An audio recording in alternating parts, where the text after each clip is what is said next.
for the situation our brother Mazi Nnamdi Kanu no n'ime ọ ndị Igbo niile nọ na that situation ma ọ bụrụ sọsọ nyanwa. Yes, no okwu na-agwa ndị mmadụ na this generation. Ife ọ bụla emegide n'ụwa onye nke nọlụ na ime nọlụ na prison. Onye nọ na prison na-enwe anwụ na ọdụkwa ofu dị different bụ na onye a nọ na prison na-eku ume mana ya nọ n'ime ini ya dị ozi eku ume. So now anyị nwa bụ ndị dị ndụ ya na-emeli ya ife. So now ị na-anya na the situation of things. Ifu na anyị nwa bụ ndị Igbo nọzi ndụ kịta dị free like otu a nọ kịta aka ejiri m chọọ nwere paspọtụ na akwa flight jebe Nigeria anything solum lie ife ọbụla solum mee mana ya nọ na prison ma ama mmenwuzi ya. So and the normal ife lead Mazi Nnamdi Kanu to this situation bụ na fight for ndị Igbo. A lot of Igbo people love ya. Now it is time for anyị nwebụ ndị Igbo to fight for him. Fighting for him abụrụ ịpụta na ọrụ na Facebook na-akpọ Nigerian government iyi, na-akpọ ndị Hausa iyi, na-akpọ ndị Yoruba iyi, ma ọ na-akpọ ndị mmadụ iyi. Fighting for him bụ na ị ga na-atụta elu otu a ga-esi nwee organization na-aga discuss otu a ga-esi wee meeli appeal. It is not about all these things in n'afọ everybody na-akpọ sọsọ iyi onye ọbụla na-atry. You can't control your anger. It's not gonna work. Ọ bụrụ ife onye nọ n'ime need from ndị na outside at this moment. Ana m agwa ndị mmadụ. Ife ọbụla emegide n'ụwa onye ọbụla gị na ya na-adị na mma nwee problem nọ under police custody. Enwere ife you need is ịdị na-exhibit anger issue unnecessarily. If you need is able seeking solution for peace. Ka emego the amendment because na freedom matters. The only thing I need now, Oboni Igbo, they love Nnamdi Kanu so much. Use your platform to preach peace. Can we go to peace? So that Ndi Igbo niile no all over the world, Ndi Igbo niile na America, Ndi Igbo niile no all those hip-hop all over the world, so let them come together at this moment. Can discuss a way forward.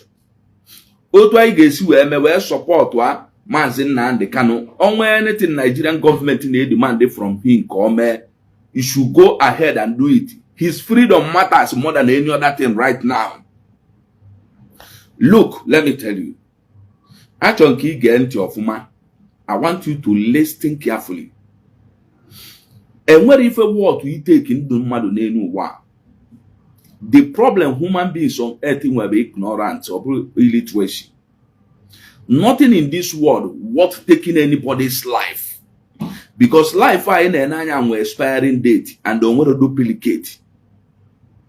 Listen to me again. Listen carefully. Whenever I'm preaching to you on social media, you have to listen carefully. You give me your brain for thinking. I've been here for you to understand whatever I'm saying. You cannot understand this because you don't have the brain capacity to understand the truth. But the only way you can understand the truth in this world is for you to give your ears for listening and your brain for thinking. Forget about the understanding. When you give your ears for listening and your brain for thinking, you get with that brain capacity. Man, I want to get here again to understand me. You cannot. You were away from even the. At this moment, it is time we need to understand. And when even on what to taking anybody's life.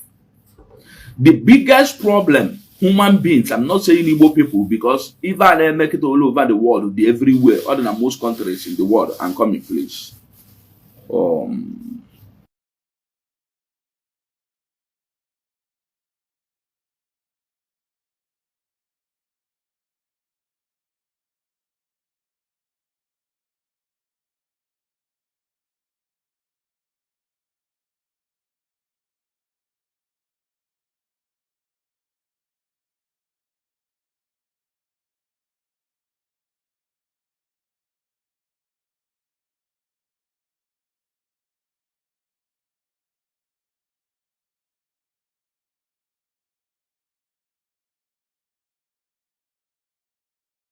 I'm dressing the children. Yeah, good. I didn't ready now. Good, warm up because now you need a hammer. So now, and what if a water in this life taking away people's life? especially when it comes to politics. But the problem I were in this generation, even not in this generation, what the human beings, ignorance and torment people's lives so much more than illiteracy. But people are afraid. I want to give you an example now. All the only Igbo no bioku ka anu asogu ka anu asogu. Mana so many Igbo people are no bela na juo onweva ogu a na-eje inu kedu ndị ga-agba lost. All the ndị Igbo niile kita asị nu asogu. Mana onwere most of ndị Igbo ICT beda anu juo onweva say ogu a na-akwado ijedijenu because of this issue I na-face na Nigeria. Ke ndị ga-agba lost na the ogu. Because the moment you draw a question, you give an answer to yourself, you will understand the advantage of even achievement and the disadvantage of it. But because when the anger comes, the anger will cover your intelligence to be thinking properly. You will be only thinking one way. You can't think twice to understand the name where some certain things you get in this life out of anger, the thing will turn against you or the thing will affect you. As it stands now, if I need the kita is to start a wonderful preaching all over the world, so that Nandi Igbo niile all over the world they are together at this time. Now, I need reading a mba, I need reading a ogu, I need reading a no say anybody ogu because now okoko. Adra mma belionu je to goli to ofe onu. If I need in a preach kita, how are we going to come together? Because na even maybe go. The plan IG e fail go. Whatever I make it as no if Biafra na o fail wela. But care the best thing I want bonding outside the nabo to go back to the drawing board. Ka be go do together. I be do ku one nine abu when so at this moment. Somebody like Simon in Finland, then somebody like Nnamdi Kanu in Nigeria. Let us come together. Forget about violence. We can never gain anything from that violence you are thinking about. I want to draw your intelligence back to 1967.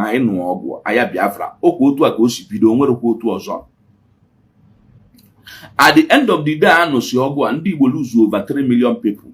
Yet I achieve our aim of going to that war.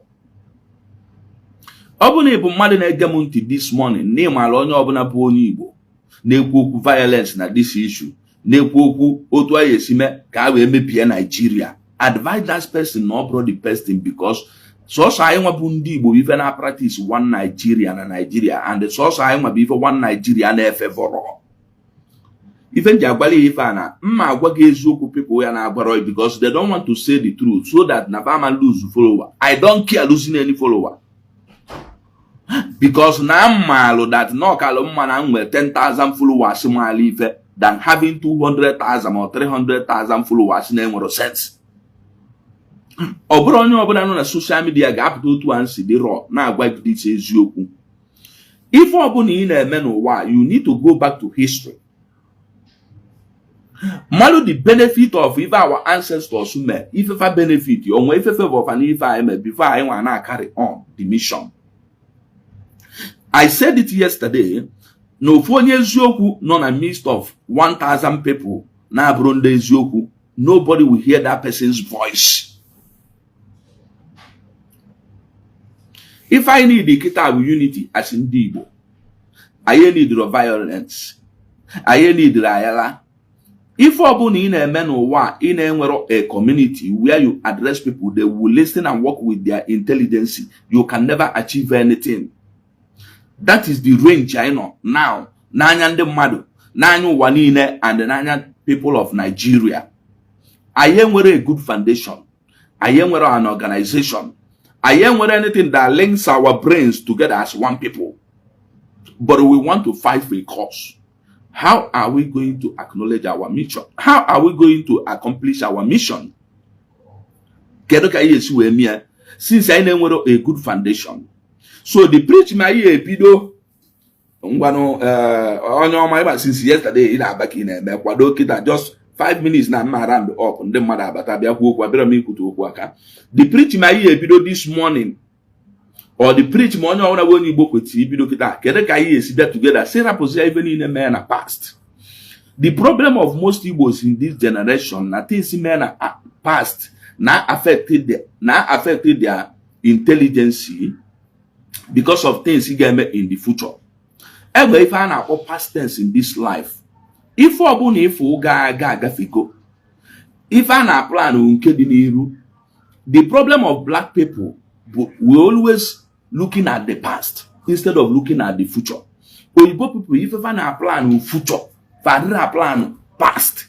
Onye but mgbe ọbụna ife fa no ahead of us because of gịnị? They plan about future. Why we still discussing ife mego na azụ ya nọ ebe a na-egbu onwe anyị because of ife mego na azụ.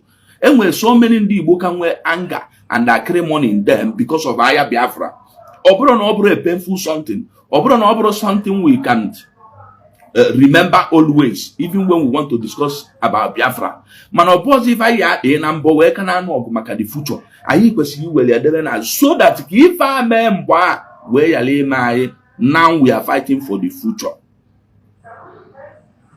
It is very easy for Igbo people in Weta Biafra, but the problem why we be together, understand the philosophy of Biafra and the cause of it. The problem I am around if a cause I wear this togetherness I went in Nigeria today because the moment I am the reason Ndi Igbo and Ndasa and the Yoruba Jibro one. That is the only time I am whereby procedure, the right place I procedure, the Lord Yahweh complain when it comes to Biafra issue. Let me tell you, are there agitation on social media? There is no single power on social media, but social media is powerful for you to give information out. Nnoleba akwugido okwu state alwe nwanne echi, oye emero ka inweta Biafra. But after ka nkwusi so many things in more some other people who Ndi Igbo kwusi ife about Biafra na social media. We need to go off social media to organize ourselves so that we start planning otu anyị ga-esi wee achieve that my discuss na social media. Ife eji ekwuru okwu na social media bụ ka information wee reach ndo na-reach ro. Enwere ife ya na ebe akwugide today or weta peace in anything. Enwere ife ya na ebe akwugide today or bring their people together because onye ọbụla nwe opinion ya to give on social media. But when we go off social media, you give your opinion can easily be addressed so that you can understand the right channel by Gabanye. Why am I saying all this in the since all these days?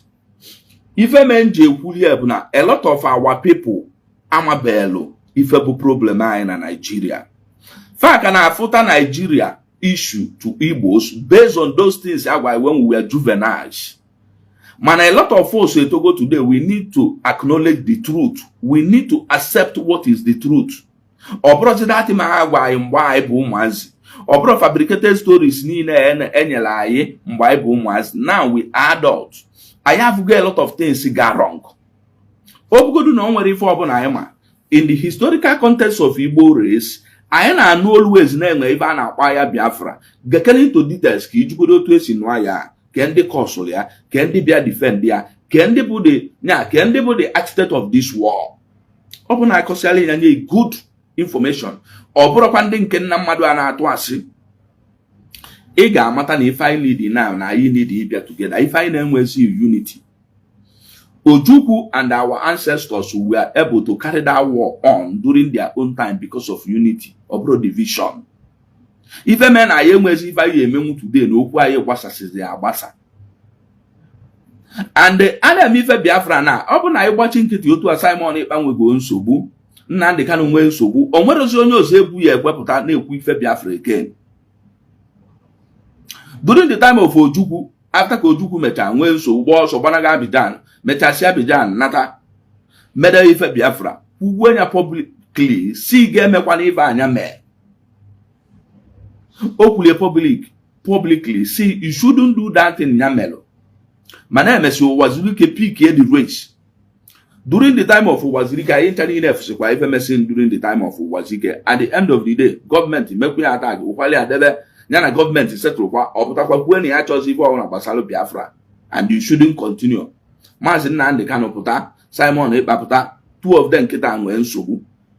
Now ọ bụ na ya emeregodoro ka fa nwee freedom fa like otu Ojukwu si nwee freedom during his own time, then Wazirike nwee freedom during his own time after ka ọ battle so many things with government. Enwere osi onye ọzọ egwu ya ekwepụta bụrụ the leader. And I am sure that the agitation of Biafra will die, but we need to do it in the right way, or violence. Even when they are against Sibuna, I'm not going to study our war tactically and sensibly. I realize that you can never achieve anything with the problem. You can achieve more things with the dialogue, peace, negotiation than violence. The moment he be with the violence, that must end in destruction. If I'm natural in my life, if I make it a mad no, I go against you. See, I want to you. Mona is solune education today. Mado da kanante na agba. Ejikwa na maka na mona is so eje somewhere je no. Etibe ife dia ma boso. Because from when if he again from fighting, then and if any nede no wa. Go settled. It is better you choose peace. It is better you seek solution to create peace than seeking solution to create more problems for yourself or violence. If a man has support or violence, but now man open idea together, accuse the lie like all those things he may say at past. Listen, Nigeria is a tribal nation. Nigeria is a country created by human beings. And when you make a peace in here because of getting understanding on the to be one Nigeria abroad the same. I have said it always. Not even today. Since 1999 can be the Ogwabi and the mother. Since the year 2000 can be the Ogwabi people if I'm white today. And when we even Biafra is in on to anything now bro support if all I may Biafra so I don't know mother swayma. But time goes on, Negro now matter history. If a change him automatically, there was a day we were discussing in my town, in my village, with an elderly man. So the man when any stories about Biafra. We say he always known as I know I know if I hear more 2 years what we go 2 years where so many things, so 2 years where I and the mother. Manon way fenya choy why. Na ya Biafra if why no I na gbaniga kita na ito na iye jekwa no so. I am alone na Igbo aka bia gba ndi Igbo egbe. Because munga na ya Biafra wo na ya no the whole Nigeria. na anu the whole Nigeria. Amaro no na esi na ugwu Hausa ma London we gbarata we gbagide ndi ba egbe we gba ndi ba egbe for 3 years and a half. Amore Biafra our aid. No international community came for our rescue. Just ndị Igbo no dia na struggle. Ayejiro mma bido, ayejiro egbe bido. If I bubu osisi, duru nda work some of our brothers still was ammunition eji we bido. Mankai na anatazi ndị anyị na fanu ogu. We na defend ourselves. Which in adro good. We need to go back to history. Open I just study share the history. I ajua ke the gain. If open in a menu wa, you have to think about the disadvantage and the advantage. Then think more of what you will gain. Because the more I think, open I buy into any violence na this issue today, the international community now support why, and will any international community support why, and will any international country deal with us. Open on where we move forward, open on where we now step back because us are equal. And then I know to I bundi by be all over the world on 100 Amarai. If I'm working here today, even a Biafra. Most of Igbo people living in so many countries on earth, even a Biafran people. Where not by in Nigeria. So I'm a lie, your brother Amarai. Man, even the crew this moon, no let of our brothers Sibundibo. Now 45 see them walk within the house. I fusinio to an island and I say with any problem. And when even a Selundi Bonanda Sanabron and Abano 1967 to 1970, what you will ask yourself, can they lead into that war? Guinea Meleji there that your gua in a fanon. Open a the history behind it, a if you need the correct what caused the war, not the war itself. But if you continue, because now you go to war, we're not getting to another one. Those people who just defend them why no kids for the second time. And the moment the because that time if I in the face is you the world, not the particular people I can go. Let us remove Ogu from all these things. If I need the now, how are we going to come together? If I need it now, I understand that million July one. If I need the now, we understand that now money is not everything, and we're power and international power is very important. I asked a tactical question yesterday, which name named the answer, and I am still asking the question today. Abia Africa, Abia Nigeria, Abia Igbo today, and well onye come among Gaddafi we power, and well onye come among Gaddafi we go. I am asking you a question now. The reason there are more questions on social media than talking, but the answer you give to yourself will teach you more than what you are hearing from me. Because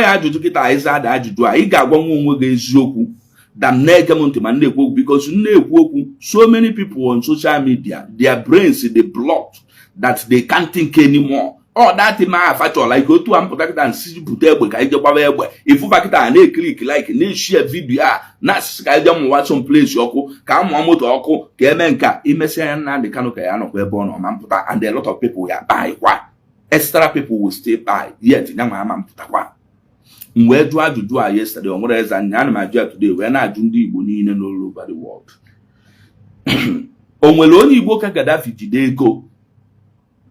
Only Igbo ka Gaddafi the popular in this world. Only Igbo ka Gaddafi mwe power in Africa. Remember, Gaddafi was bad without anybody in this world saying a word. Remember, Muammar Gaddafi, the former president of Libya, was bad. Nobody said anything in this world. And we're going to cage you Malia today. And we're going to cage you and we're going to cage you cage nya cage totally. Guru rapo do this. Don't worry, now you treat fuck up your blog. Just prepare yourself. Guru rapo do this. And we're going to cage you cage now guru I want they can do this baketa na no to us didn't do this no be question on Facebook. Okay, Google web jebe sokoto de baba.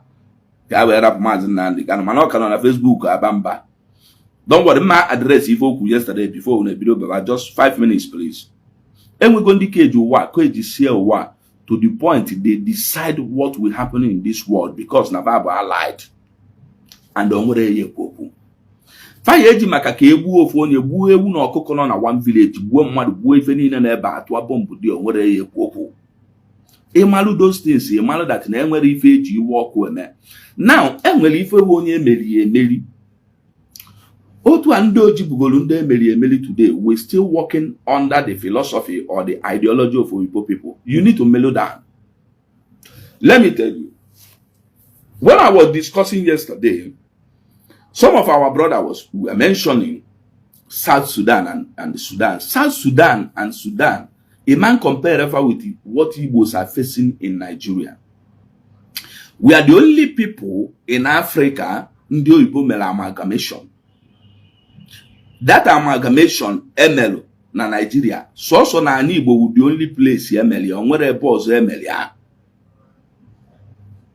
So na ani Igbo aya ifu we ba akpọta ndị mmadụ take office ọnụ. I live in Ghana here, Emeria na Ghana. South Sudan, Emeria na Ghana, Emeria na South Sudan. South Sudan are like one people. Ono the go to Igbo ndị Igbo today.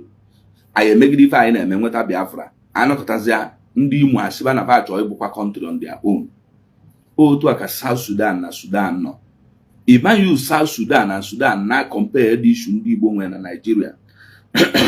Before 1913, before 1940 amalgamation, ndị Igbo be a country of their own. Nobody is ruling us. Nobody is controlling our economy. Our economy, our ancestors were the one controlling it before 1914. When you talk about 1913, 1911, 1912, 1910, 1909, our ancestors were the government ruling an Igbo before that amalgamation. South Sudan one people before family division. If a family division or amalgamation, amalgamation is bringing 3 people na abro one. When it comes to religion, I am going to descend religion within the Hausa and the Yoruba. When it comes to understanding, I am going to descend understanding with them. I ain't had anything on what if you go before I dem together name Nigeria. So our case is different from the case of the South Sudan. You can't use it to compare it because yesterday Nnamdi Kanu was telling me in South Sudan for 39 years before family freedom. Kedundi nyelfa that freedom for no bro separate before a match ever together. But now anyone who separate bro a tribe or a country on our own. Ndin can all over together before family division. It's gonna be easy. I'm coming.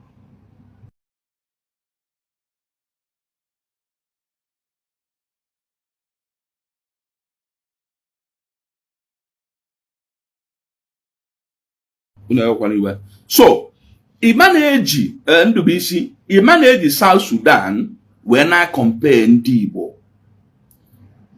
On all Ghana and Nokita. Na Ghana no now. And when if the amalgamation na this Ghana is still Ghana. They still have one understanding. Open and Ndibo today, open no even the Imo State, Monday Point State in Azo country. Oh, now we will compare the problem I know when Nigeria with the South Sudan.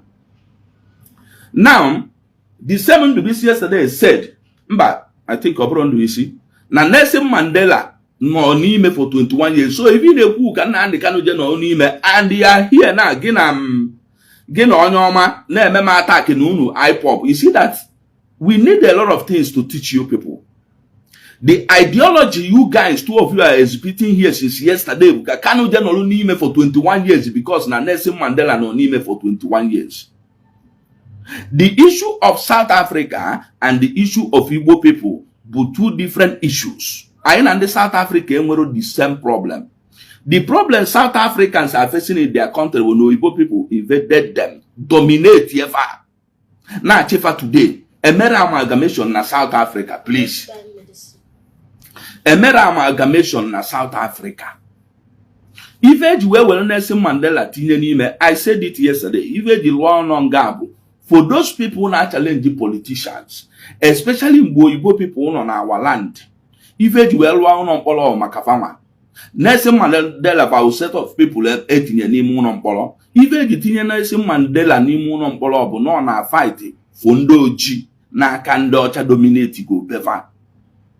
I will wait in on Polo, when they when I'm at in Polo for 21 years. After Kafere is after some years, Enyakua presidency or chair because if one are fighting for his people. So never he do and compare the issue of Nelson Mandela and the issue of Nnamdi Kanu or the issue of South Africa and Ndibo no and the Chaka dominate I na fabusia lofu if ndio chakita be we sell passport no na Igbo na se na fabus ndi Biafra otu and the chasi na South Africa farmers ebevachi farmers ndi ancestors fa. They are fighting South African people today. Nafab on the South Africa. If now we are over South Africa, you are we are South Africa. Our case and their case is different. It is time most of you people who claim no agitation for Biafra should be sensible enough to understand. Now our problem in Nigeria is amalgamation.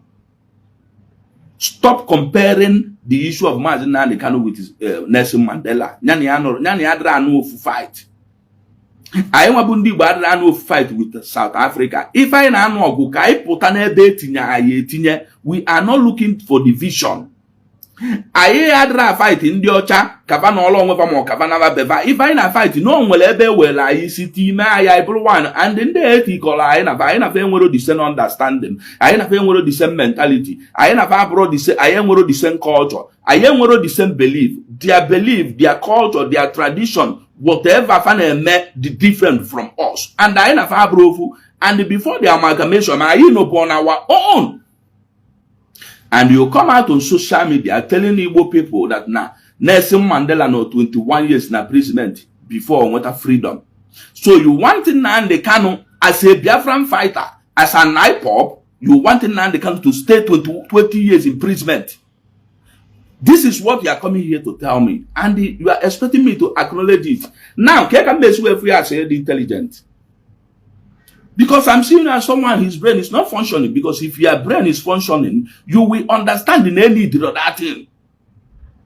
He who fights and run away will come back and still fight. But in Futaria, in a Futia, we may go. Some of you people now say that na adra and what a freedom. But I'm asking so many of you people since on Andy Webu na the years 1960 to 1970, 3 years and a half. On our Balafadi be enough for you to be sensible. Na ye need your equal for Bala. Because if there is any possibility, we will get this thing to equal for Bala. 1967 to 1917 genocide in Igbo land is enough to grant us this freedom we are fighting for. And this era.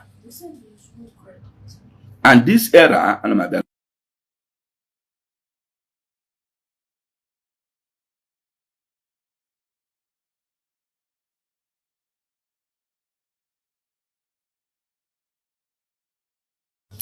it is time you guys will understand. No bulu no bala akwafu na Igbo na 1967 to 1970. The enough. But the only way we can actualize this freedom we are fighting for. That's your baladi enough. On Enro, how many people able? And today, Ndubisi and the Onyoma, you guys are still coming out to tell Igbo people, na adre and what a freedom. Nankete. I want to ask you a question. You know about Northern Ireland, you know about Ireland, you know about Wales, you know about Scotland. Ndini na analog when what a freedom far from British. Ndubisi and the Onyoma, I'm asking you people question before the mother abata here. These 4 countries in Wally Africa, and will a single bullet Yabana Befa, more single bomb battle before Northern Ireland, Wales, Scottish were brought a country on their own under British. And will Guano. Yugoslavia, Russia, where pieces Russia into pieces. Although now we a little misunderstanding na war, but we'll get it to the na Nigeria before Yugoslavia, ma Croatia, ma Czech Republic, before they are in a country on their own. Everything in this world will do process. You don't want to go through due process, but you sit on social media encouraging your brothers and sisters kafane waste their life. Or na ye waste their life enough before you understand the normal mother na yebu na Igbo make this issue be solved. Unless na each yazo use our brain, go to True Life channel. Onyoma and Kedafia and Ndubisi. Unu na ba chonku unu bata here can make unu deliverance today, because a lot of you people do na Igbo and you guys are our problem. Oh, so many of you people, but another mother rap take issue of this breathra, because the moment the mother put something not necessary, and the people buys the idea you guys need through, forget that the negative impact you only creating them. Unu cannot hear. I don't send their request, but I go to hear can below from you, 2 of you. Do you send their request? On your master, their request, good nab, but I can below from Unnab. Because any delay tune properly. Cannot give in a jet and they can get a banner no diogo. Thank you very much, Guru. Okay, Guru, you can now send requests. Now tell me who work much. Even the ML programmer today can them mad who before wrong more. And when a lot of things to talk about Marapia this Nagapano Meku. Kedok if in a geno, one more body if you be the go no one, where will all go where no freedom. I just want you to mention one country. Ndubisi na Onyoma. I don't mention why so many countries on earth peace where actualize their freedom. Peace. Due process, no violence. You don't need to fight anyone. All the countries we are able to actualize their freedom. But one a single country in this world I know need violence. Freedom. Mention that country in this world, and you didn't learn anything from it. And you are coming out on social media as a Biafra agitator to tell your brothers and sisters living in Igbo land, Biafra. Who does that? Odogulu dena na njosi wenkakunisi na ị ga-anọ na this era anyị nwere opportunity to travel all over the world. I am ndị mmadụ esiokwu. We always seek to preach for people to love us instead of telling them the truth, so that everybody will repent at the same time, so that everybody get knowledge at the same time, that we now move forward. I wasn't happy with all these things happening. Even the weather, it is time we need to start. And then or prosyogo. If I got peace, I got through due process. A lot of countries no one with our freedom. Manandin cannot know till since Virgin work for Mutabella. Catalonia and Spain, who to Andi Gusiano Cafasiano, go and read their history. And yet for freedom. So sing back a referendum, to Andi Gusi that time, was it a referendum, sim a referendum. The government knows that in a referendum you will win. I say about a referendum,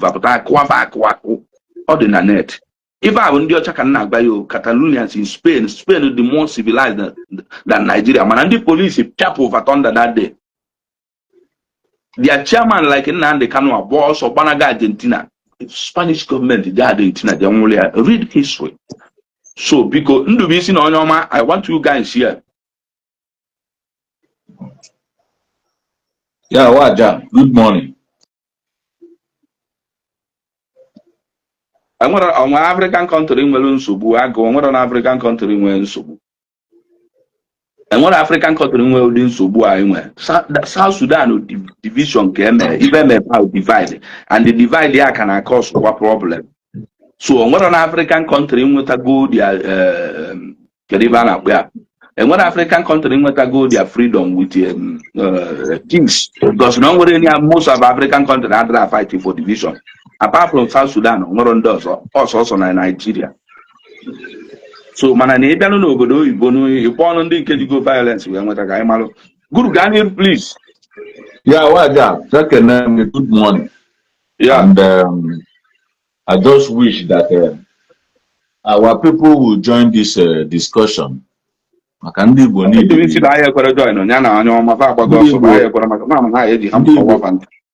Ndị Igbo needed nke bụ eziokwu. We need to tell ourselves the truth. As ndị Igbo Bible, anyị mana, let's just say that we came to the acknowledgement of this independence of a people by 1960. Ojukwu taught us that as ndị Igbo, we can have our own independent nation. And we tried it. Are you getting me? Due to circumstances. Ebe a ka mma sị na anyị bụ ụzọ wee nwa maka ihe bụ inwere onwe. Are you getting me? Mana this same person mere ya ọwọkọ ganata azụ na 1981 or 1982 prior to 1983 election, because ihe eji kpọnata Ojukwu ka ewere ya mee election for Shagari. Kinsley, become update. Kinsley and this my friend Debitalo. Hey, Kevin, when Matt send the request now, I forget to go my phone. Man update. Good man, I say swipe because I need the roipo. Okay, vice. I'm a graduate. Because graduate in Imaya. I'm one man. Igbo connect more update or use your Facebook profile. This page here so vice Shagari will play a political game with Okadigbo. Okadigbo is a political master, one of the best political scientists in Nigeria. So they formatted that so that Shagari will have good support from Undibu. Ojukwu wee nọta wee gwa anyị sincerity that n'ihe o mere bụ mistake, si emezikwana ọzọ, that he regretted it. Yes. Kama bure. Beche Wazirike Maptankia before 1999. I think Wazirike started after the death of Abiola in 1997. Wazirike nyewe obere nsogbu kwuo okwu Biafra. Gbanwa duto ka Nigeria si wee dị na ndị military just take it over. Ewe kam wo Wazirike down, kam we down. Mechie wee nwee negotiation with Wazirike.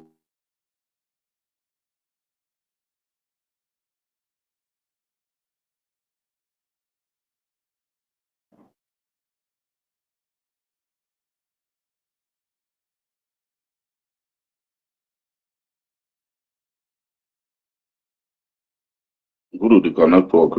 Yeah.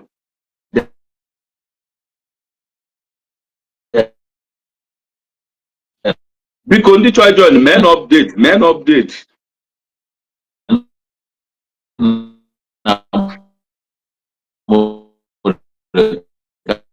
Guru, I had an CV in what man na. How do I do it? Guru, all the man na.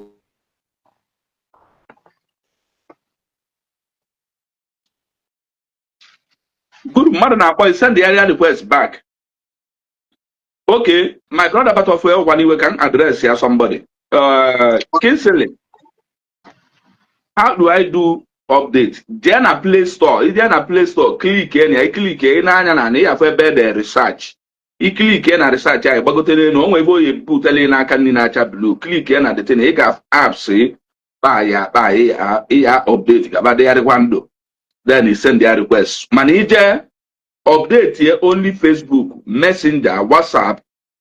This three update here and then keep but I message this program update here your phone so that your phone will start functioning properly. My brother Batofo Ganil, please.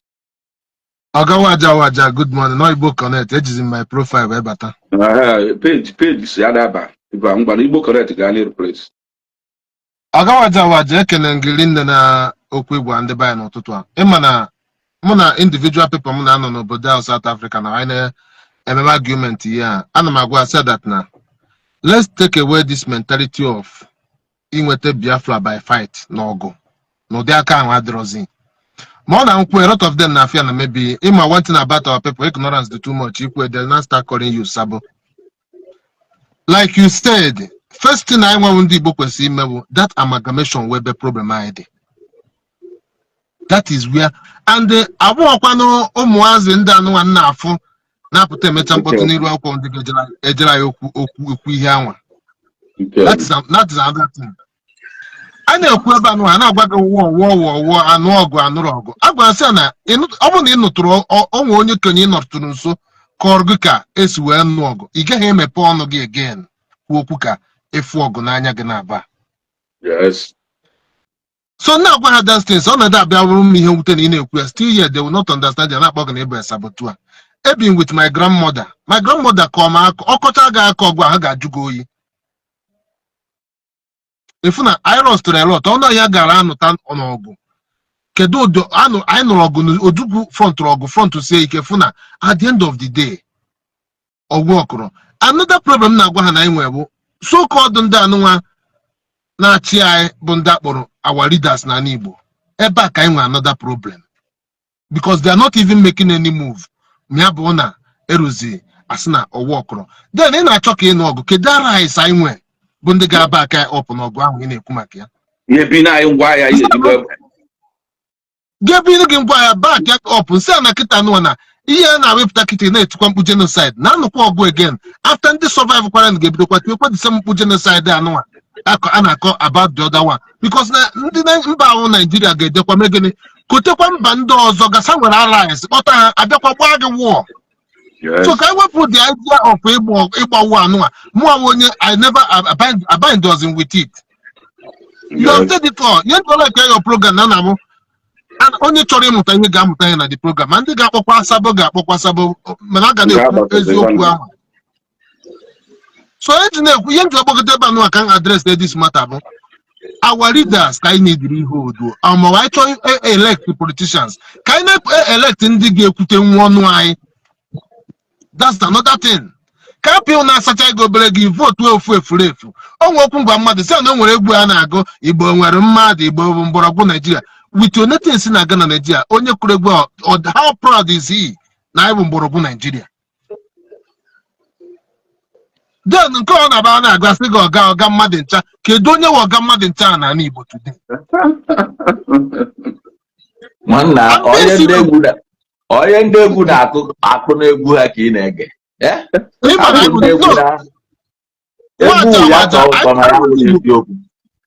want Igbo the lousy. That is another thing. We don't sit down to think. Very lousy. Very lousy. Very lousy. Lousy idea brought something I muta. Oh, if in our nature.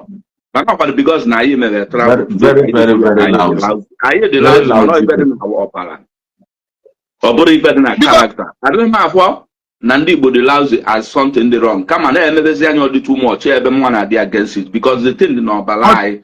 If you're not Igbo, every place there, I need to call my on one side. You need to go to meeting, name, I need a joke, and I bang, and it's yours, and a lenka, ever, and I'm Ben Nas walking. You know, and when many things I might do up with an ambo, and then maybe I may do what you have done. I hear the lousy, and truly I hear the lousy. I don't know that, but we need to understand not in our but not in our character. So Gani, then all day no bara. Let's adjust. I get me adjust. Like anything no bara I'm proud. Or even in a character you can change it. Man, if I want to see no bala, changing it on what possible. Also, you no bala wepe or bala tipia or your name no to a. Oh, but I ain't telling you melofu. On what or it was the guy is gone now. Some of us have to gap. Now, for 2 days, also behave in a better like Metra advocate and as a call. I don't know because you find that no one as a call around you in a book or bell. So I fed in opera. Ganiru. So what Waja? Mbachakoto Puni Neburgene Amalgamation you could webe only nekwe with Jende Bayake Bama, our youth. Oh, especially Umujezia. Never problem I be though this amalgamation. We were on our own before. Yeah, but even as in the winner to our Kage see where Jemegene, yeah, be here Jikotarono, is separate Yakadapa possible. I guess separate way. That is what we supposed to be pushing agenda, not agenda of Ijaba war. I'm more about that idea of Ijaba war. Let's push further. It's that amalgamation. I'm on this we're joining this thing together. It's not working. For how many years I amalgamate? Yeah. It's all about Igbo watch. Guru Rapi Okusia, Guru Rapia Okusia. So what I got my bottom banana and one put and drop on one. Yena yoga biko, all of them your program. Can I push that idea now go Mazana? Oburozi war about our problem. I'm going war where is he? Can I come to that amalgamation? A destroy Muhania, we can go on our own. Ndigano Agaro, not because our youth get on one data comment section now from Yana go Kaba war with your name, the Kedamination Ige Diabawa. So Gawaja, thank you very much. Come back to Konyo Zabogote, tender opinion. That's all. Thank you very much. My brother, who you bought, we all need to join hands together. I will preach it on the buy and oppose if a war. Obalakwa fu erigonne and the nefu ndị na-eri dia so many of them na-abakwa n'ime onye ọzọ pụtakwa eji ahụ ebuli eti n'ime. One thing they need to understand na ebido the war na onwekwa ndị ya abịa for our aid. Nobody is supporting us. Nọọsụ ọsọ anyị nwa a na-ekpotasị ndị army from all over the world ba bịa na-agba anyị egbe and so many of them che na anọba dị ọgụ na baka ya na-aza kọlụ na-elele TV na-apị fonu na-apị laptop va famara na ya shut everything down. Okay, so thank you. I got broke about the bogus in me. I go Pashoko, we come back again. So what good Gani Ribo connecting. Thank you. Good easy way interiors. Let me address you now. Then at your Play Store, email update your phone address updated.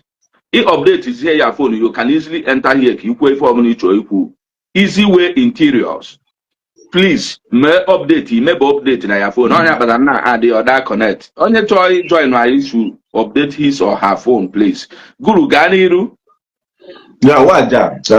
I want to drop this point Mapu, because I know that this program we need to do it well.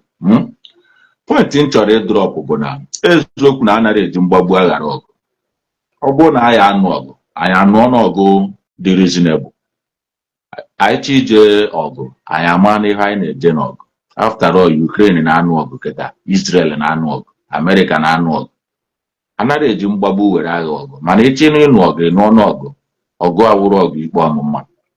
Ọkwa ịghọtago? Ka anyị rapụzie na ị na-anụ ọgụ ikpe ọmụma.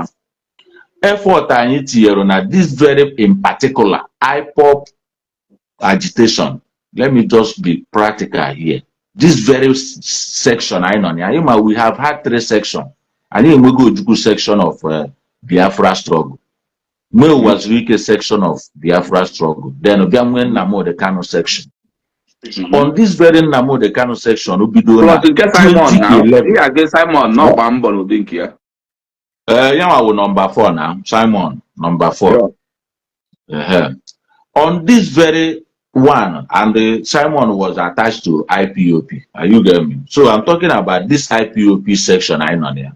It started around 2011. Before Goodluck Jonathan, second tenor. Or does after Goodluck go finish the Yaradua tenor. We now achieve for his own tenor, 2011. Ndị Igbo nyere ya huge backup. Are you getting me? And they man and actually ibido ihe Biafra this thing now. As I told you, Mbo Wazirike bidoro here after the death of Abiola. Then Nnamdi Kanu we bido nka after actually be election with Jonathan Anwa. The effort anyị tinyegoro since 2011 till now 2025, which is how many years? 14 good years. Biafra. I told them this thing, and this Biafra is very simple, but it will take us a journey of wise men. Just like our brother Paul Igbo connected, we need good leaders. Igbo need good leaders. We should start electing. About good leaders. Good leaders leading us where? Good leaders as representatives from state governors to Senate and the House of Reps. I be doing from there. Okay, in a good time with that good leaders without I'm waiting a message that Biafra agitation so that Nama understand it clearly. Gambia, I don't know Naga. Now, first of all, before 2015 election. By then, Nnamdi Kanu this struggle 2011, he was doing well. By 2012, Nnamdi Kanu had been broadcasting on the radio. And now only through radio broadcast. We have a transmitter. We connect your radio na buying. He has the momentum already. Now 2011, 2012, 2013. By 2014, before 2015 election, that time, I was Ohaneze youth leader na West Africa, the president of Ohaneze Youth, West Africa. And we privilege from 2012, 2013, in on a platform with Ndi Igbo Basirike as leaders. Here now, and every other people. We started talking about this matter. Can Ndi Igbo that 2015 election, Jonathan Nachije secondary election? PDP was the backbone. Ndi Igbo was the backbone of PDP. I told them that platform, let us forget about this 2015 election. Let us secure Igbo land with the one-party system. Kanyera Pono support to Goodluck. By then, Chidoka, all this these our vibrant politicians. Obi Kenkoka, Senator Obi, Okwadike ha. That's now PDP Wacharon Porobo. They are only seeing for their own future.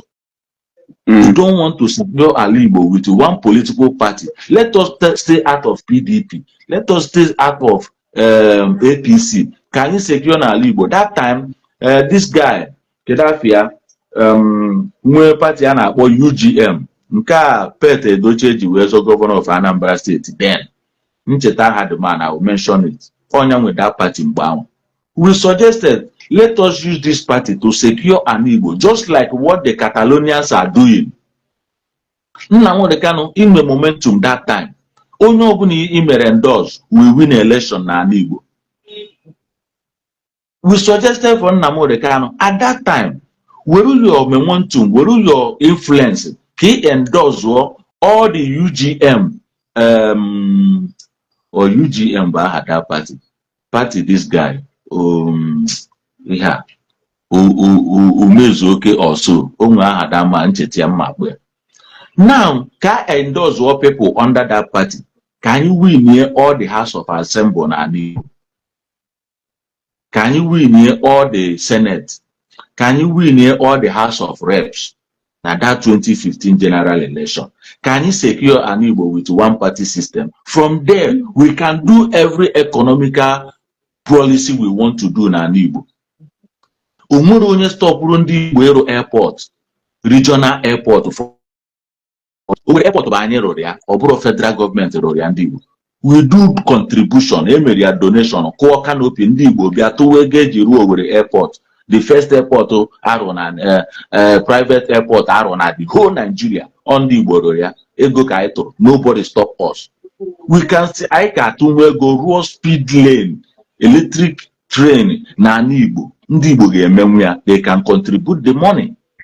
Anyị ga-arụ atụmego regional airport. Ogobi. Yeah, okay, Ogobi batago. Maazị mee update. Easy way interior may update. Can I imagine update? Friend request in care accept. Other people try to I may not update. Without update, you can't come here. Update your phone. Update your phone. If you want a principle, Kurugani, please. And where we stop anyị is secure and Igbo with good governance. Nobody will stop us. All our state governments are getting the allocation. Allocation federal government in the Igbo. Our marginalization is from our bad leaders. Are you getting my point? Now, from the state government, we can have our own Igbo bank. The whole 5 states of governors of Igbo can come together and have a bank. A bank, a bank in Nowa. Are they capable of doing it? We can have senatorial hospital in every senate with that 5 regional governors. They can do it.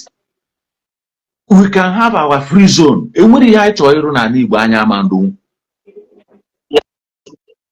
I had regional airport, Yaka Benjin Airport, Moka Guangzhou Airport. We can do it.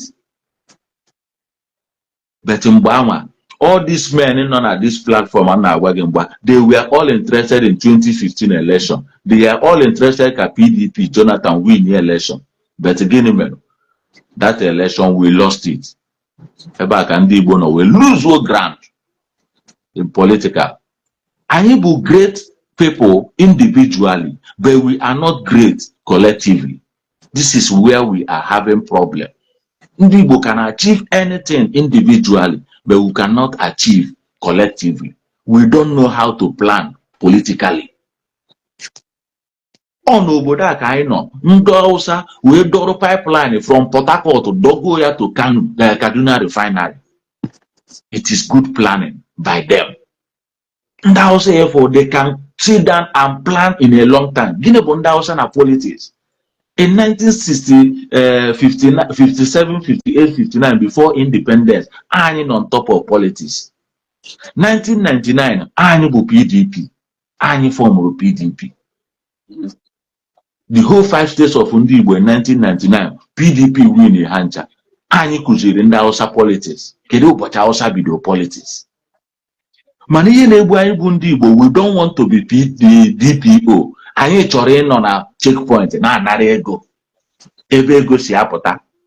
Anyị achọrọ ịbụ DPO. That was the mentality anyị ji buy into government. Ndị Igbo was given in the Hausa position. Why ha na like ịnọ na Senate President ebe ha na pass budget ka ha na party the budget. Ha chọrọ ka Hausa bụrụ we are giving Hausa people president freely. Check it. In 1960 Parliament, on the Igbo Senate President during Shagari regime. 1999, on the Igbo Senate President. Why do we always want to give the Hausa position? We want to take the place Ebe Gosi Apota. Not knowing that now President Ainenda, Bupawa Kainenya, to do their own long-time planning. But we want to get our own individual interests. This is where Ebendi Igbo issue. Now, on the issue of Nnamdi Kanu, anyị niile chọrọ Biafra, nwere onye Igbo na-achọrọ Biafra. But we have to get it in a good way. Anyị nwere the opportunity inweta ya in a good way. Anyị nwere good leaders. We have to have people we listen to. You can't be calling people intellectuals.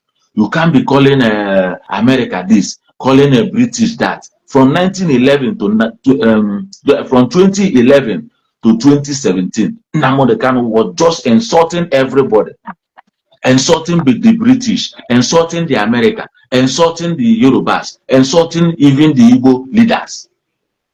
At a point in 2019, 2020, 2021, you are now resting back on the Igbo leaders to stay come and solve you. These same people that you have insulted to every aspect of insult. These same Igbo leaders try to accommodate you. Nnamdi Kanu, how many meetings n'Enugu mgbe enyere ya bell na 2021? No, 2017, prior to Anambra election. 2017, enye ya bell ọpụta. Ndị Igbo kpọrọ ya meeting.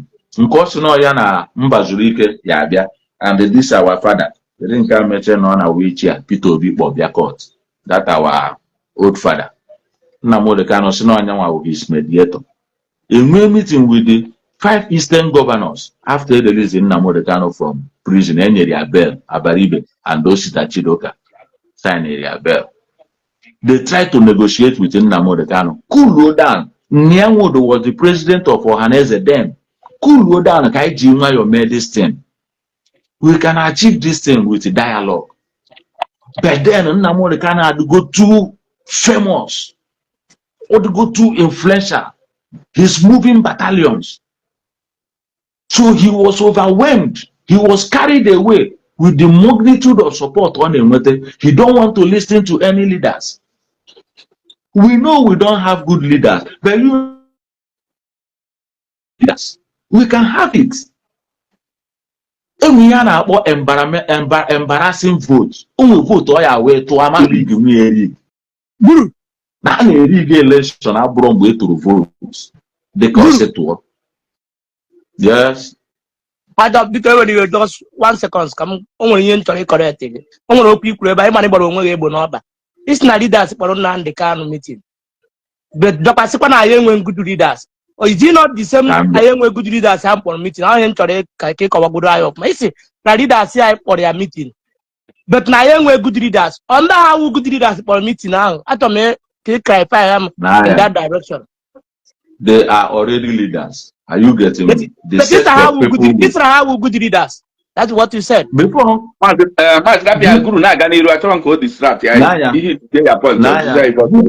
leaders, somebody can be a leader.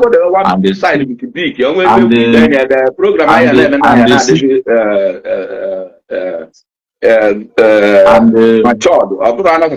interrupt. Because a lot of people are listening. No, and that's a part of correction. Because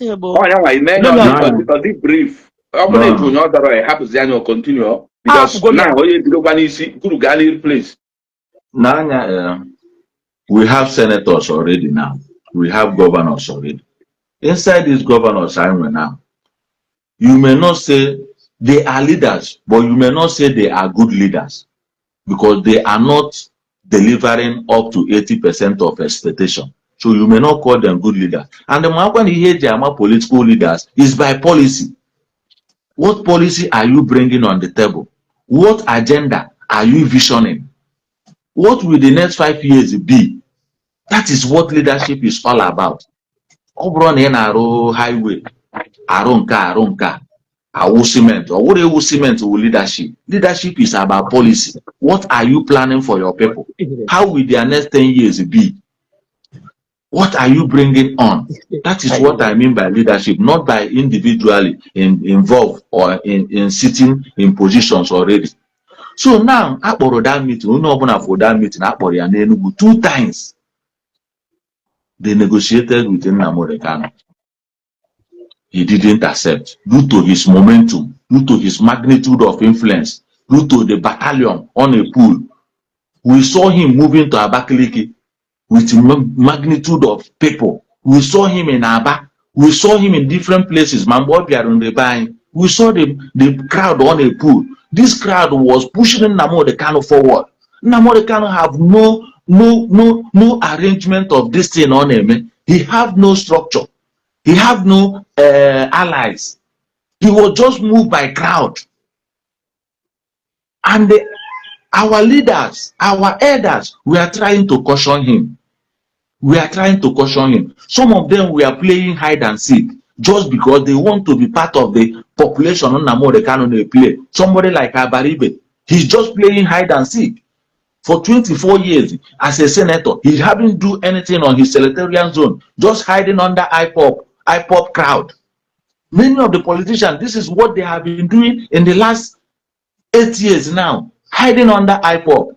Instead of them to come out and say something, even celebrities, people like Don, people like this, people like that, we refuse to talk when we are supposed to talk, and now hide under the population. IPOP in a pool.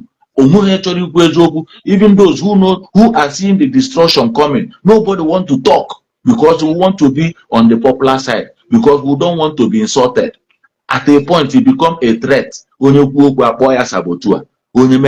Declare stoning. Just look at Nnamdi Kanu declare Nyanwodo stoned by death. Okorocha, Okorausa, look at what he said about Peter Obi. And today, these are the people you are looking on to come and rescue you. Are things done like that? Go and watch all the past previous broadcasts. You insulting America, you are insulting Britain, you call them this, you call them that. Today, we are relying on these people to come and help us, to come and release him. Is that how things are done? We have to have leaders. Let us elect good leaders. We can do it. With good leadership, we can get Biafra. I will come back later. Okay. Thank you very much, Guru. I think many people will disagree with your philosophy here, but on your deep understanding, yeah, man, you made a wonderful point. But you get your belly go biga to Niru before I qua. Go biga Niru. Guru,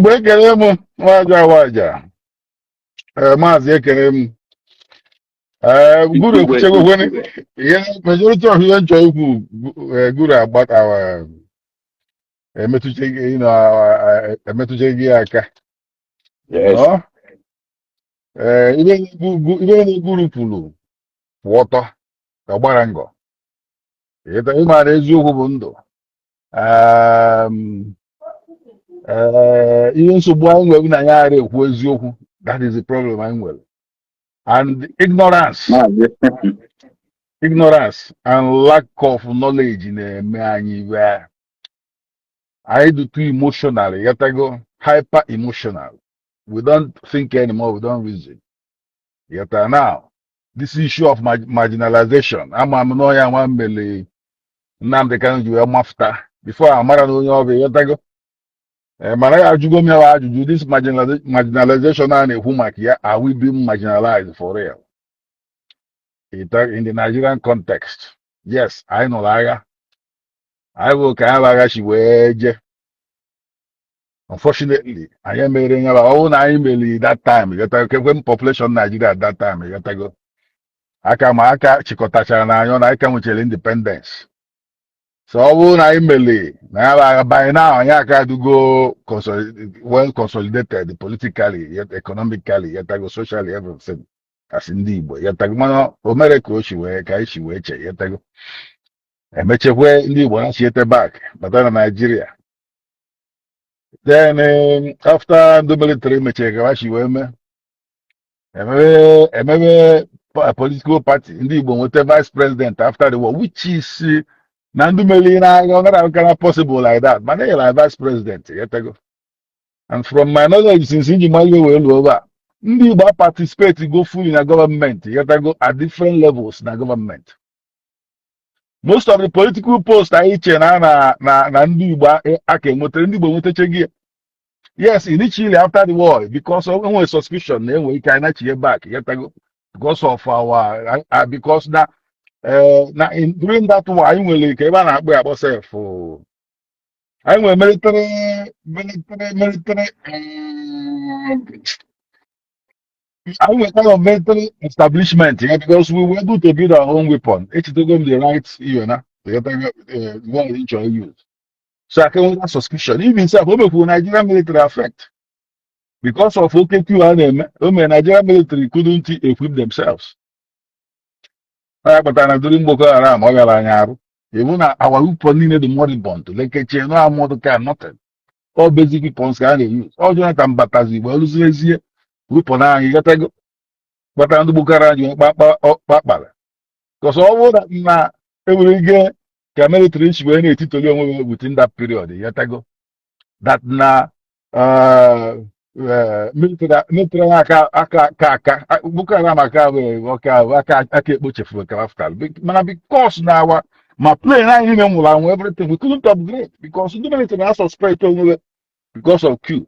Yet now I can match you was Biafra or because of that suspicion. Yet could you wear the car actually glass ceiling, which means you now actually go to you now post time and you work over time. You go, I be to participate in political, maybe I initiate to go back. So all the sensitive positions same when a government in the may go occupy that post one time or the other. Yet even during military, we were vice president during military. Yet I go, we were this, we were this, you know. Now, onye bịazie arrogation odoka bụ arọbata because na atụrụ vote. You go, odoka say marginalization. Nnamdi Kanu that time bịa imago like Guru said, the followership, yeah. You know, we will be at Titolienya, his followership.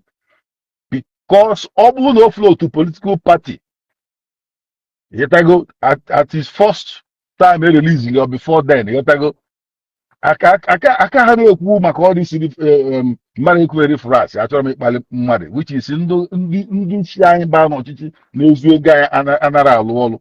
Part of you won't name the Calvin and Iborine, Umoran Carolalo, which is truth.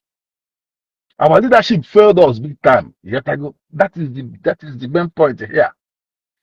Our leadership failed line in Nigeria. That Igbo leadership. Bamelalo. I can't see guy. Yeah, local government chairman to Chirika and Abasile Pass, Lekachele, Lekaka, or yeah. It's one of the sponsors of bad politics. My community was on never take it.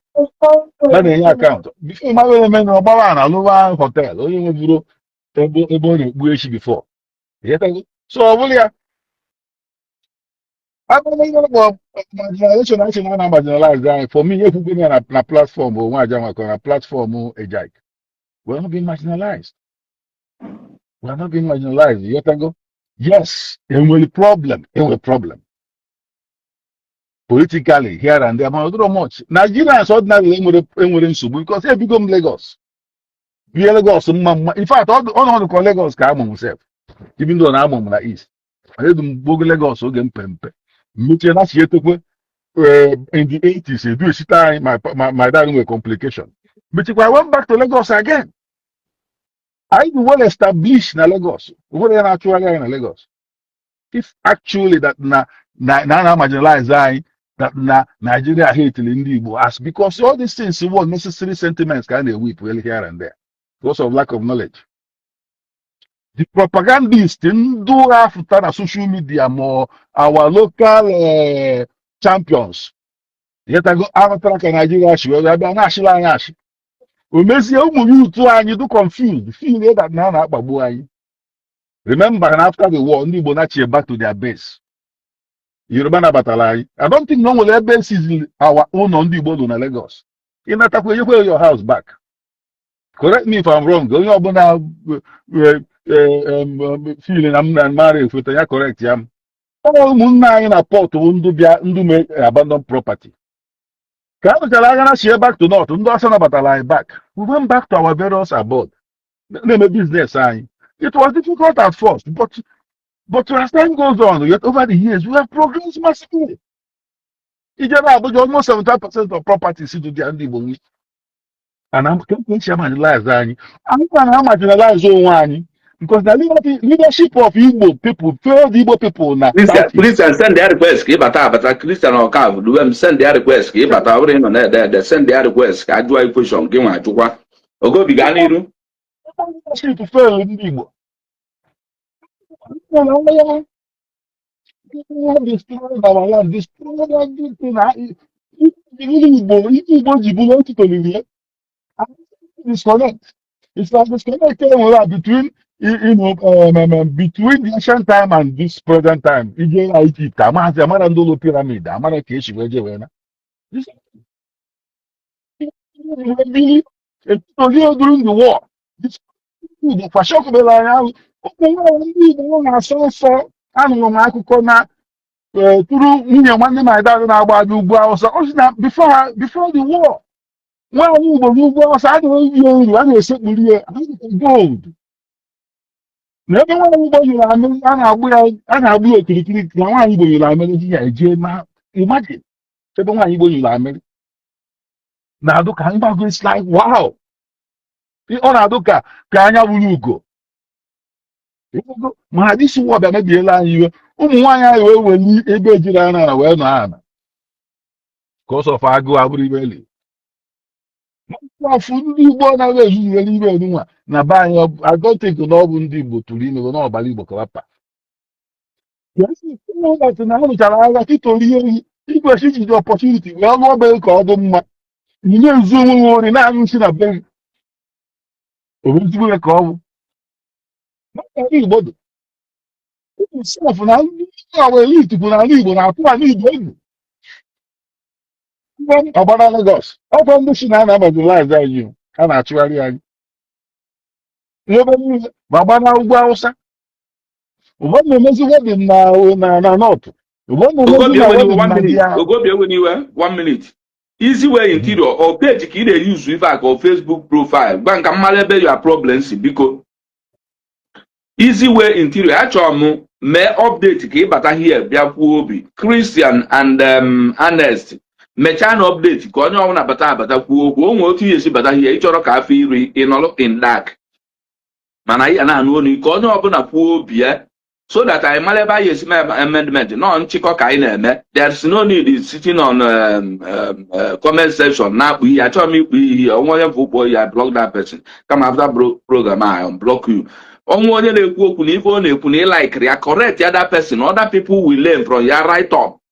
You know, ebe anyị na-ekwu okwu out of anger ya na-eme ife emotions out of anger here ife anyị na-eme ife discipline and sensibility ịbịa here na-ege mmadụ ntị ọ bụrụ na ọ na-ekwu ife like correct ya that person because mụnwa na-ene ya elenu ndị na-efolo ya elenu mana ịbịa kpọba iyi we can't learn anything from you ife ilu na-ekwu okwu na ife ọ na-ekwu adịrọ right gị nwa bụ onye na-ede something dị extraordinary so that people reading will learn from you. Anybody know there anything foul this thing here? Nka block on ya. Come and mess this program. I will unblock you, please. Actually, can this page? Can I discipline? Can I make it? Now, me very extraordinary here. People will learn from us. Interior, easy way interior. Please, may update. Can papa here? You go do them more chema honest. Then update. Gunu bata here. Go begin before my switch on. Yeah, like I said, we should stop whipping unnecessary sentiments. You gotta go over Nigeria, Gianni boy develop. Biafra na Humakia, only enough like Biafra. An ideology call. Yes. It's like a title. Oh, the dealer. Our land is the impact. When they be a cheap pollute out our land, the tail doors up. We can easily practice every month. We do when their statutory allocation. Plus internally generated revenue than Oh, some states do go outside, even their statutory allocation or afford it yourself compared to even the bonnet. Every vote go to Igbo alone. Since the China will over. And their statutory allocations are not collect. Yeah. And the internal revenue are not collect. No, I get to do the buy. That is the fact. That's a fact. On the mark, I'm going to Anambra State. What happened? The man bought what you can. You have someone they get obodo. They don't know you oh, the pastor the man the Irish because the alarm with those the man called the ammonia. That's it. No. It should be full boss big time. That's it. That's a test. Now, this is the kind of energy. Well, nothing to show for it. So, years, nothing for it. Okobi, ọ dị ka mmadụ na-akpọ ya. Ogobi,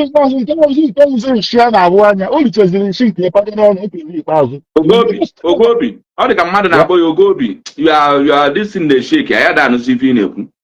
Ma na position onwe ya. Ọ na-eshake zie shake. A na-ebrek ebrek, a na-ebrek ebrek. A na-ebrek ebrek. Ị na-use ya phone. Ewofugo m ya. Odoke. Oh, ya phone ahụ. Odoke now. Yes. Igbo leadership failed ndị Igbo. Ọ bụrụ Nigeria failed ndị Igbo. Yes. Ndị Igbo has been doing well in Nigeria. 80% of Igbo wealth is from outside Igbo land where bata Igbo. Even Nigeria ezuokwula anyị. We had to move out of Nigeria. Establish Ghana. Establish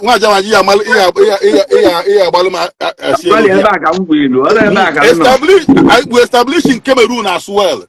Other parts of Africa. And Igbo ezuola anyị. Nigeria be a blessing to ndị Igbo. Population Nigeria blessing ndị Igbo. I wouldn't do a business. Igbo people should be talking about owning Nigeria, and Nigeria belongs to ndị Igbo. We should put this Biafran thing aside. It's not an ideology or an ideological. Initially, things were difficult, but we've moved on. Nothing is stopping an Igbo man from progressing. It's Lagos ndị Igbo na progress. Another international do there, trade fair do there.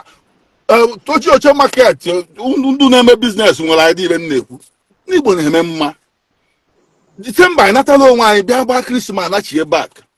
How come na ndị Igbo ga-atitolie insecurity for no reason?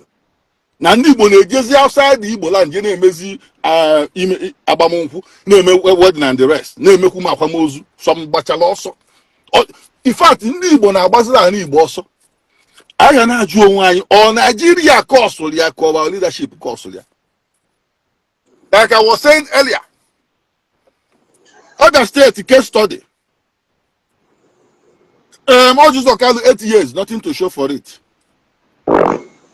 After Kambakwe Luchala Aba, Chiko Aba Toto. After that, there was leadership fixing with that place. When the lapidate here, if I have you everywhere, near Shishi. Also, 8 years, nothing to show for it. But I will say the truth.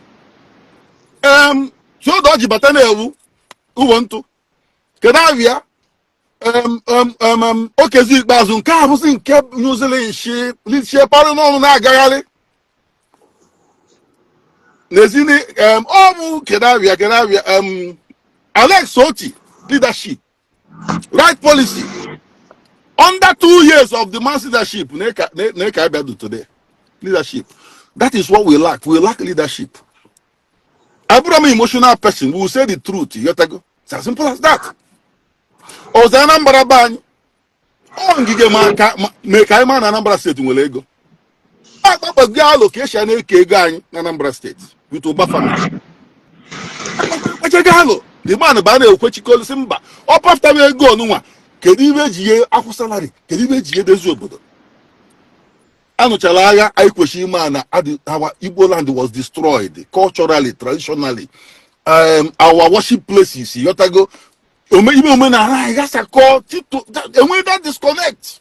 Anyị amarazi omenala anyị ka o kwesịrị isi wee dụ maka ọ bụrụ na anụrụ data agha ndị Igbo omenala anyị aka wakpọtọlọkpọ. O nwere certain things we lost as a result of that war. Igbo leadership kwesịrị ịma na anụrụ agha kwesịrị i-concentrate kpalụ dezie ala Igbo. 5 states na Southeast. The 5 governors cannot be able to build a city, cannot be able to clean up a city, but all the dirty dust everywhere. When we were 2 states, Jim Wobodo, Sam Mbekwe, and Igbo was cleaner. When I had a project to Toluto, but project here, EJ Kenga Hotel in Oka, Imba and Newi, company to viable Kaka. It tells those I will watch. 2 governors were able to rule 5 states today. Jim Wobodo. Mbakwe. Nekeli state does not meet the divided Igbo state, but all the mentality I believe feeling I divide the guy. How many Igbo state? How many Abia? Rubbish. They could do 5 governors cannot come together, unite here. Lo ani Igbo call them. And I work any nation. Ebonyi State, which is the poorest state in the Southeast. Look at how one man transformed Ebonyi during his time. Kelawia, our present Minister of Works. Dave Umahi. Look at the projects so put in place through direct labor. Under my Wanago. Enugu Igbo capital, whether we like it or not. So Enugu Igbo capital. We should focus on building Southeast. Enugu our capital. Now contribute to go low or Lagos or Abuja. It's as simple as that. I don't need to say, and how much is the Manapate Windosa, Anyata, Apate Wundausa, Anyata, Ebute Bunendausa, Anyata, Okukundausa, Anyata, Bisindausa, Kainata, Jindausa, Kainelli, Tomatondausa, Kainelli, Osebe Kainelli. I know them really put up and down. She cannot do Bonava no Osata. I'm telling you. If we also came a referendum, Ibama win. Can be Bola 12 Maka referendum. You know, majority you vote kind of Nigeria. Yes. I do landlocked. People, we should be educating our people. Kawagota. Umazi ne Makakano, Amuramu. After Kam I saw a witness in them war. But I can see animal food the one on YouTube or a very painful thing. A very painful. That's you know book one day in the bar name Namupa Shoko. I go to the line titolie. Tiny kota pia. There's no doubt about it. But I'm going to dialogue go. Ndubulaga gwa iwabu na osata. Umazi iwago tribane. They don't understand. Any at all. If we invest, go heavily in Nigeria. We have invested in. Look, somebody, on this Arewa consultative hearing all the casino tension be too high. This iPod of 18 that time. President of Arewa consultative forum, we issue order. Nandi Bohara for Northern State. Somebody shared it with me recently. That statement, he didn't get the man who. And the thing Nadaka bomb Bonante. All to shaking. He gained the man who 30 days, Kunu Rafu not. And when the ready for the possession of properties and the rest. You know how that thing, the thing is meant for real in Sobu, I don't live. That's reality. The investment time will. The man we're going our investment runs into trillions just in 3 states. Oh, 3 states of the north alone call for investment in 2 or 3 states. If we say not to need also attack. And I'm realizing you don't know to need Bokabudia and our ban and our loan. I can develop. My cable because I watch it. Lagos the same thing I can Nana Kuri Abana Kuri. aka na-agba na aka na-eme iwe. Maazị Nọzikwa. That is reality. Ana m ya.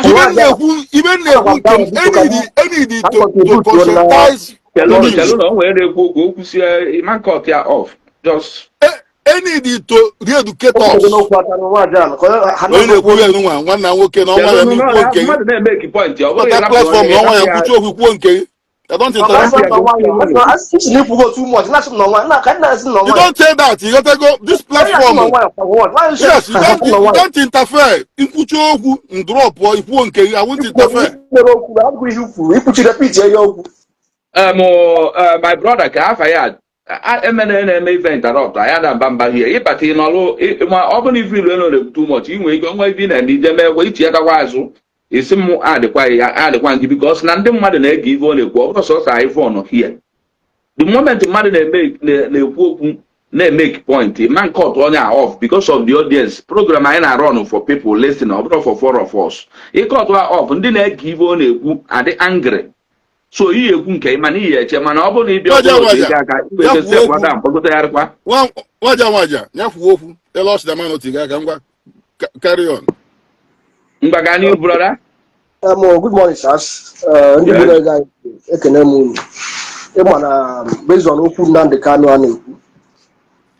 Enwere m okwu ya. Gani.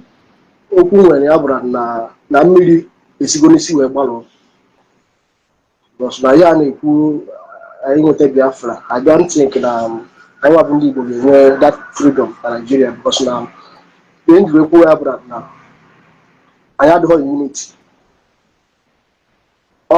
Agbakọ aka ọnụ nyoma mmiri wee gba ofufu mana ya da anọkọ ọnụ enyoma mmiri onye aja nyọ nke ya. Yes. Reason one. Anyị nwa bụ ka ihe bụ n'Enugu steeti, ka ihe bụ Abia steeti, ka ihe bụ Imo steeti. Ị ga-eje onye Igbo ga-esi ebe a jee ya na Yoruba, jee ya na ugwu Hausa, ọ pụtazịa ọ na-asị na nwanne ya jụọ ya ebe o si ọsị ya na ọ bụ onye Abia steeti. Si ya na ihe onye Igbo ka ịbụ, si onye ofe mmanụ anọ Igbo onye Igbo, ka ihe bụ Abia steeti. Ije obodo oyibo ebe ndị Nnamdi na meeting for example na Igbo onye Enugu ije ebe ndị Nnamdi na meeting na-achụpụ gị ma mbata dị mana Igbo onye Igbo ekwesị ka number 1. Number 2, kedu mmemme eji malụ ndị Igbo tata si na mmemme a ka ya abụrụ taa si na mmemme a na-eme once na year n'ohe dị otu a ka ndị Igbo eji malụ ndị Igbo mmemme ha na-eme today. Ije na America onwe mmemme ha na-eme a na-akpọ Thanksgiving akwa I think every November of the year.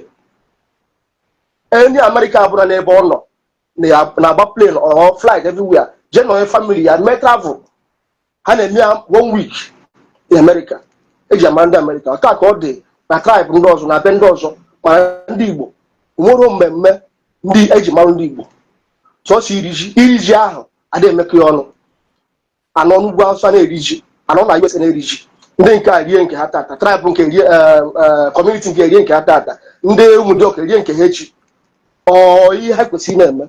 Why not wepụta 1 day or 2 days Igbo niile ebe ọbụla ị nọ bụrụ onye Igbo tata ka Igbo bụ tribe ọ tata ka Igbo a bụ tribe na-eri ji gị mgbe na anyị bụ ndị Igbo mmemme nwere to start with ebe a ha ga-esi nweta unity jikọ onwe anyị ọnụ before anyị gawa n'ihu uwe nweta Biafra gawa n'ihu Sudan na-eme ya that is my point.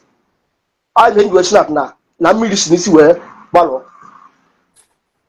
ya na-abịa na nke data ya na-asị na marginalize ndị Igbo nothing like marginalization because na ndị Igbo na-atụ ego ebe ọbụla ha nọ alụ ụka why not na many things mebiri emebi na Igbo ekwesịrị iji aka ọnụ tụọ ego lụọ ka na ndị Igbo ama ntụnwe ego all over the world tụọ ego na Igbo 5 states enwere na Igbo ka ana Igbo na-enwe ọkụ 24 hours Igbo memori ya mana ha nwere that money jee etinye n'ebe ihe na-enwere isi nọ na-asị m na Igbo na marginalize ndị Igbo na Igbo ga-enwe onwe ha na ga-enweta Biafra.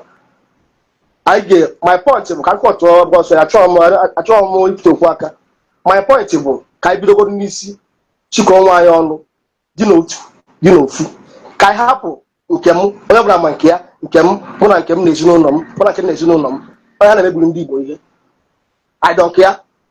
anyị bido ha na unite wa mekọwa ihe ọnụ asị ndị Igbo mgbe aka ga-ejikọta ọnụ fight ya nweta ihe anyị na-achọ ekenekwa m unu nwaja daalụ.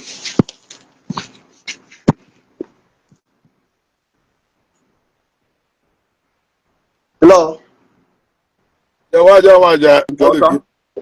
Okwu yi kwu ọtọ bikos eche na mgbe ị na-eme ataki ka ekwudebe ibe a na-ekwu bikos okwu gị na obi bịakwazi ụkwaziala ofu nze ọ dị gị na gburu m ike awụ m iwo gị ya n'iru na ọ machiri n'iru achọ m na ọ chọrọ ka opozu ọ na-ekwuzi ibe ha ma onye abụọ abịago ime ọ chọrọ ịpịa mmadụ achọ m na ọ bịa ka ọ pịa m hama na maghara ekwu ekwu ọ na-ekwuzi the same thing ike kwụzi ya m tọpik a na-ekwu taata ọ bụghị ịpịa hama ịpịa mebi ịpịa mmadụ hama tọpik a bụ tọpik a ga-abụ ekwuo anyị nwa bụ ndị Igbo Chineke mụrụ ihe ọ bụrụ ịbịa n'ụlọ mmadụ taa.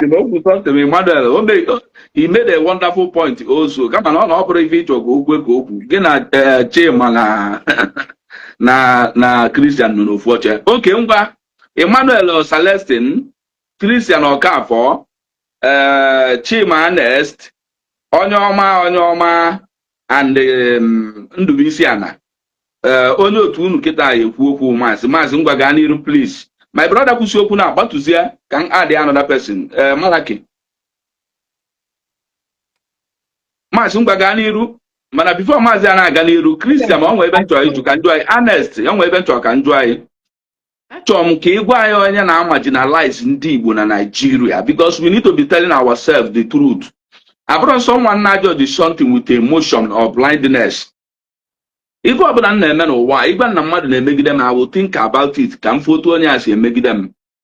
I must be sincere to you guys. When I was growing up as a kid, ana m afụta na marginalize Nigeria.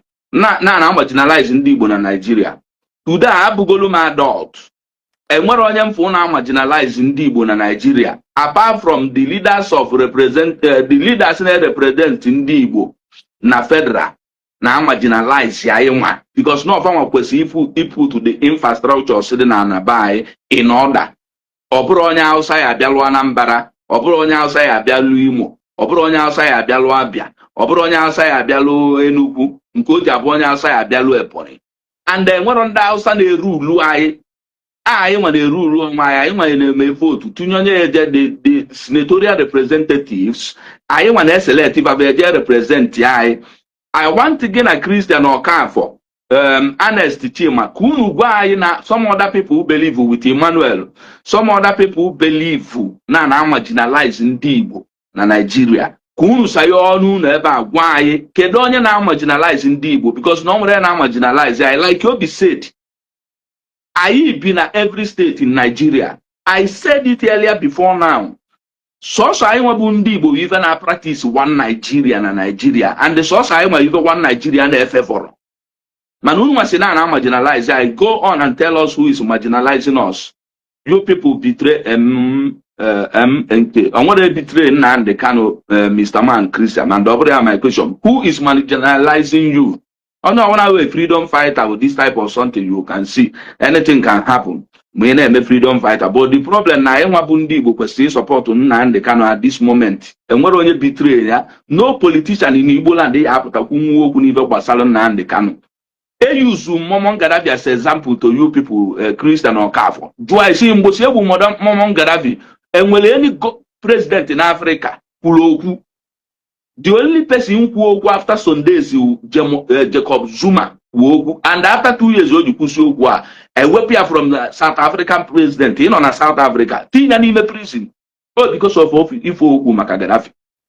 So Gan Niru Kuza question my Mazungwa because I try man then I marginalize in Nigeria. Can we discuss one here? Maz Ganiru, please. Okay.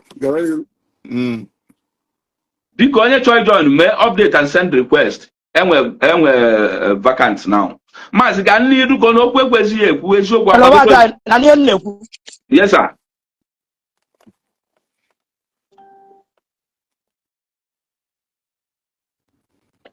That's a network on a titular. A network on 100 titular. No, it's go Badonia. Because they don't want to lose anything. The politicians are not your problem, Christian or Okafọ. They are representing those that created Nigeria as a country. You need to understand the truth.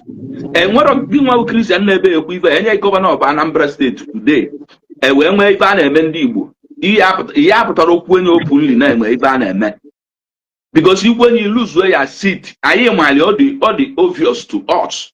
Mana farmer abụrụ ibe anyị abịa na-ehu na ọ bụrụ ba ndị anyị ejide aka wee na-achụ ibe anyị na-achụ. We need to fight for ourselves. Maazị Dugomma. anyị na-anụ ihe m na-ekwu aja. Anyị na-anụ ibe ị na-ekwu ọ bụrụ ka nwaada nọ n'ihe gaa n'ihu. Okay, Ogobi, good morning, Waja. Ana m ekele onye ọbụla. Na nke Waja, o nwere ihe ikwuru ebe a. In the case of Nnamdi Kanu. Anybody now fight the freedom, genuine freedom fighter, 3 things is involved. Either they're on a prison, or they're on Nini, or they're on exile. And before we may embark this journey, I'm not here to go. Then only here Meru Nanibo, Ojipute, the death of Nnamdi Kanu, the failure of Igbo leaders. Then all of them fell in all ratification. You know, with this kind of Igbo leaders, I will. I don't know how I will during the Banulog. I don't know only 1 week. Because they are all failure and betrayal and selfish. So the point I'm not trying to make this is like here group. Only because he president of Nigeria in 1999. Only because we betray unless you perform PDP. The founder of PDP unless you equipment. Bana to primary 9 minutes. Audio Kanu and I think Jim Mobodo betrayed him. That's why Obasanjo you see a prison putter. We need that PDP primary. Now, after that, Ojukwu and Co. go to UK with Chapas Yoko. Even some of us are do history. Form more APGA. Kauru Igbo political party. Kamama get 7 Ngoboro unity first. Forming that APGA. Then Anambra Undeka did that flag of that APGA. Which is Amama Soludo continue with the along the rest to Ludo with the APGA. That APGA won't pay. That is what our people lack. Igbo our leaders they are all for their selfish interest, which is not keep not today. Oh no, you have to because the leaders to protect them, to speak for their voice, tell them. That's why when Nnamdi Kanu speak, or do attention even Nnamdi Kanu.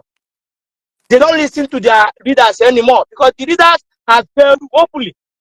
So, look at people that are saying, oh, you know, you can't help them because people on the Novagalana, on the Cameroon, the Novagalan Namoriana, your father fell. When the fail, he can make his own way. So, our mission here is to try to educate our people. You got to go to John Yaga had this. But no one can never see me. I that's 9 or do try easy. I will not get it 100%. Never idea blue transfer one alaba. Lagos. That's much energy, that's mood organ, that's seal. Lower Alaba or transfer na Lagos. Anyway, that mood lower that transfer na Nibo. As big as transfer or the Nibo. At least I Biafra. If not 30% to achieve. Likewise, Alaba. I am one big market when Nibo do as big as transfer because of our people fail.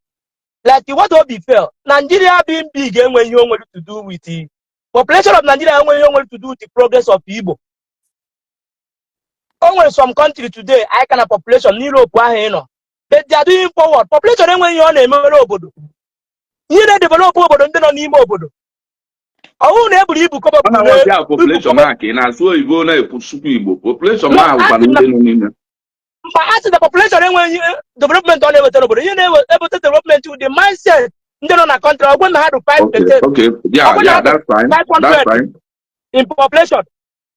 You got to go Nigeria up to 200 billion. Only happy. But today, UK, Nigeria is bigger than UK, but you know UK, your life is secured. You when you just look at this population, just can pour something, no vex, just 1 second. Okay. You put population in the context of development. You put population in the context of business people. Yet I go. It all our part of Nigeria. So that's now Nigeria cholacho. A go pienye yet I go money wise. You make a lot of money compared to why that make you na Ghana. Or Nigeria make you go. So listen. Let me correct the idea, what you said now. Yeah. Equally making a Ghana comes from Nigeria mostly and from other countries.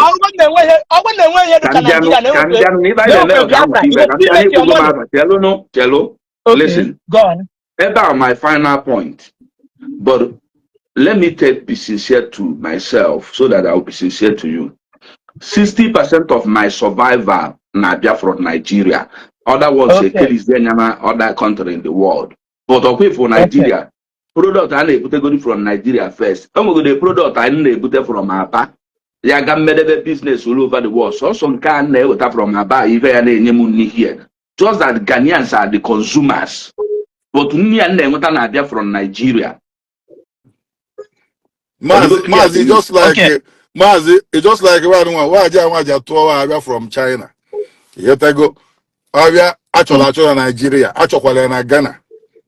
Yet I know. Kirebo we make ego. Let's leave about that population. I do 300 million population. Say na waja to product to 300 million pieces. Or na Ghana do 50 million. So somebody 50 million ego. Depends in the need that in auto. So now you train na even I was implicit a population do good for a country in terms of consumption. The point I'm trying to make, the failure of Igbo leaders we hear near the bed of all these things in our Igbo. Because our leaders 50s, Mbahifi and Igbo on the top, one so and so. Because these people were the mindset of Igbo unity, Igbo progress. That's why they do Mbahifi and Igbo take over Nigeria. And they try to look towards anything in Nigeria. It goes by merit. That's why you have some Igbo. You wouldn't have in America, we have in London before because I'm not by merit. So I let you now to qualify when we can deliver the purpose equity idea. But today in Nigeria, I am here by merit. That's only the but in terms of our Igbo leaders, or 2 or 5 governors in Igbo. That's 5 state governors. And when that Igbo unity in them. How governor to the poor money say because they can do a meeting. Look on the way. The first state governor can build the way. Why billionaires are to go way from Onitsha to Aba or come to Enugu by Aba. Go.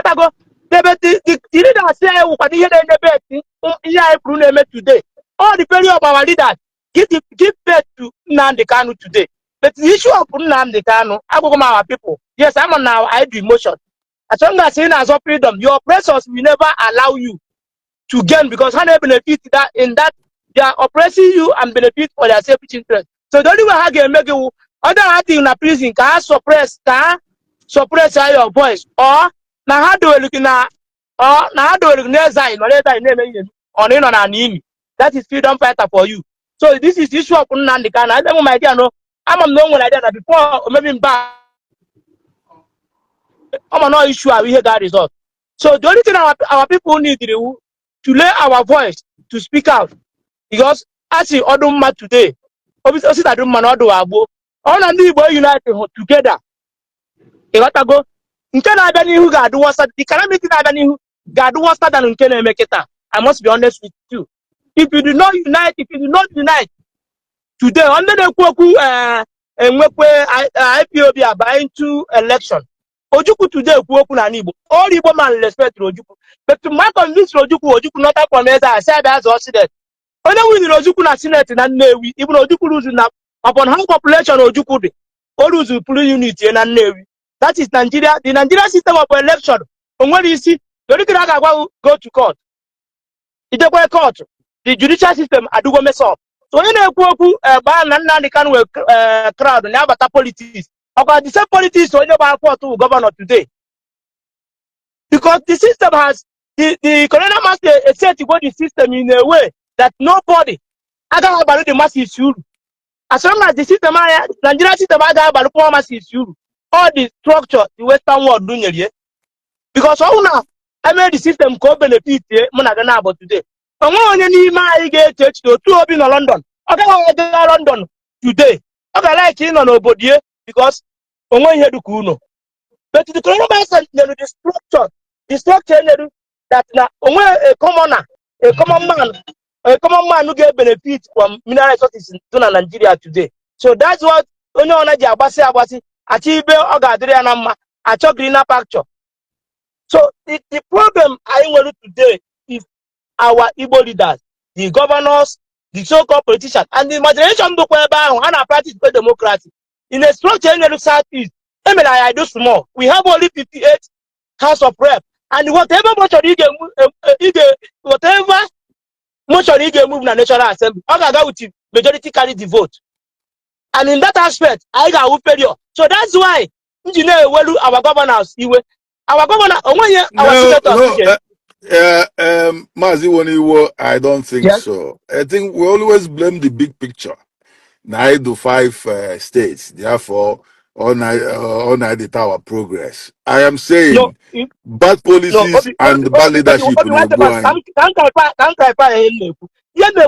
Our 5 state governors need to do a wonderful job.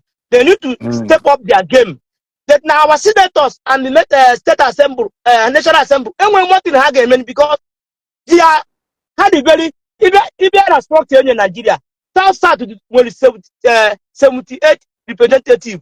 Only Southeast we had 50 something. I think 58. Then North Central 100 and something representative. The National Assembly. So in terms of that, our National Assembly, whatever motion only move on when he Gani.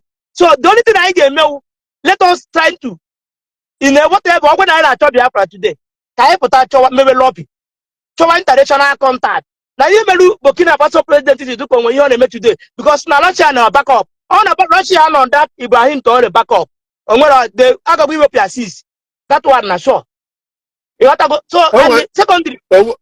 Nigeria Bochila, you even Naju. No, Nigeria Bochila a lot of things. Something like what? Obi going there. What make Michael Opala example? Even Michael Opala Juedi called Galopa, Mbaho, regional government, we control our resources. KKS is still a Southeast, Bulu Pipe, Mano, Unaya, hope put on the today. Oh, you like hope put on the no matter what. Oh, but today still, now the whole boy in Nemo State. Now we head office, na Lagos, which is a question. They will now was even head office here, Nemo State. They can be able to create job. It's Nebulu pipe pipe from east to north to Niger. What will anything do wrong about it? It's anything wrong. Yes, what anything do wrong about it? If he can, he will pipe man. Nnamdi Kanu. The same man Nigeria and now ban pockets of everybody. NPC. You see, you talk, talk, and ask Chelly, not as a part of Nigeria. Not even put a man in Nigeria and have a pocket of federal government. But to go to do Zampara and have a pocket of federal government. Chelly, one day, let us not whip him. Can you cope with the facts? Chelly. Northern state, northern region or part of Nigeria, part of Nigeria. Part of Nigeria. KK Shiposhi now a supply oil there. Say for instance, they go to refinery there. How? Okay. How do we supply oil to northern state? Okay, man, Eba han e bute the oil, they go to refinery Eba. When Najo go simple question. How anyway refinery, anyway not anyway Port Harcourt refinery. Anyway refinery. Obi forget about the fellow and how you see, Ajunga, swam them with refinery in a port. It's not working now. Refinery the refinery is not working. enwere refinery na Kano. Telling you one cannot on our law as we speak now on our law. Is it working? I think na egburu pipe na eganenti. Well, pipe. Add Madova factual. About Yes. hot sentiments. Yes. Enwe ife ọ sị ka otu esi kwesịrị iji wee na-ebuju ọya na Northern State. Because na you need na-agwa ndị be anyị eziokwu n'ife a na-ekwu. Because a lot of people are the truth. And ndị onye ma na-emeba ji ewe iwe. Na-eganenti where my argument lies. Ọ bụrụ na ihe ekwu ewelu oil dị na South East wejie na North as in Nigeria, I have no problem of that. Then why not iwe kwa that gold do na Zamfara? Mere ka onye South East benefit from it. We're not talking about gold. Just yesterday, I discovered that. We're talking about mineral resources. Simple question. Let me tell you something. Gold. Why should you talk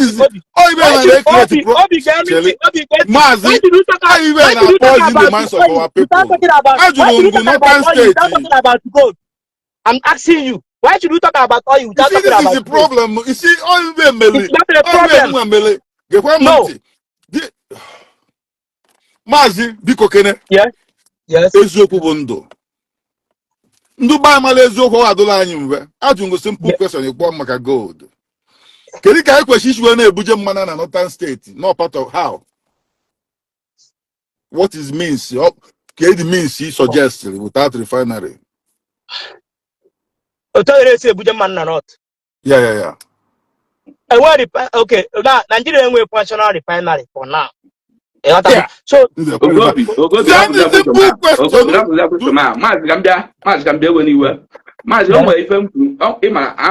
an intelligent guy. But I will go to severally. The problem I'm at the moment I will practice the religion. Religion I was also on the joke. Religion we believe in something, and if I believe one way to go and why here, because the practice the religion. I'm giving an example before I even try to. Yes. In Wiki Kowalayo to say marginalized in Tibu na Nigeria. I want to know. Okay. Can you take one example? One example. The example in the about marginalization with the economy about 9 to 56. I been with 6 zones in Nigeria. Out of that 6 zones, I do 5 states. All marginalization call. Okay, thank you very much. If you give me marginalization, I do 5 states. In a good answer, Master, if I want to be man at this life, we will not go my issue. Kai will put an album. As I know, question yeah, then I say, and to say another question is I go beautiful question. In your example, to say I'm marginalized. Now, you was also 5 states. Yeah, which is your now. We're saying if I want to be and maybe not go my issue, I will put an album. Sometime last year or last 2 years, and when we actually in the one state, I don't keep with you. I talk about another state in IBC. Yeah, and that network I perfect network. Network I go. But that's because all the leaders are question. Because this is our problem. But in United States, there are so many towns and I need wait till labor they may bribe weapon whatever. All they have this is reality. Hey, hello? Hello, Maja. If you the reality, all the people remove and the phone and the Mary Babu. Are you sure? Okay. Ogobi, I am a pussy with you. Ogobi. Yeah?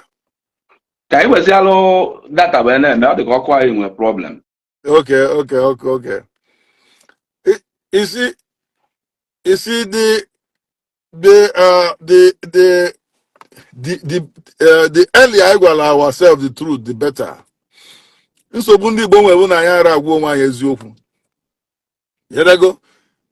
A lot of our people, they are just propagandists. They carry a lot of our people. They carry fake news, propaganda. Honestly, and if I have the biggest problem, I will. That's the biggest problem.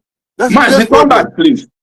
If you can, one ọ bụrụ na alụrụ of refinery na north ka eke ekwechi na-ebu mmana na-eje di ya this is it. You get to go. Look, we should because now look. that the question of put the truth next Of the truth. most of the buy against the pipe when I'm oil. You know, And even the the trailer, money, the risk of we permanent a trailer where banos away. How many trailers are gonna not in a day to supply oil in a northern state? Yes. You go. It's impossible. Accident and okra banos steady. Risk kale. The easiest way with that pipe around from port. It's all the same still NNPC refinery. It belongs to Nigeria. Capable with the problem of this. Yeah, but I come like Matt, not yet as big amount more card. When the opposing fact, they should come in.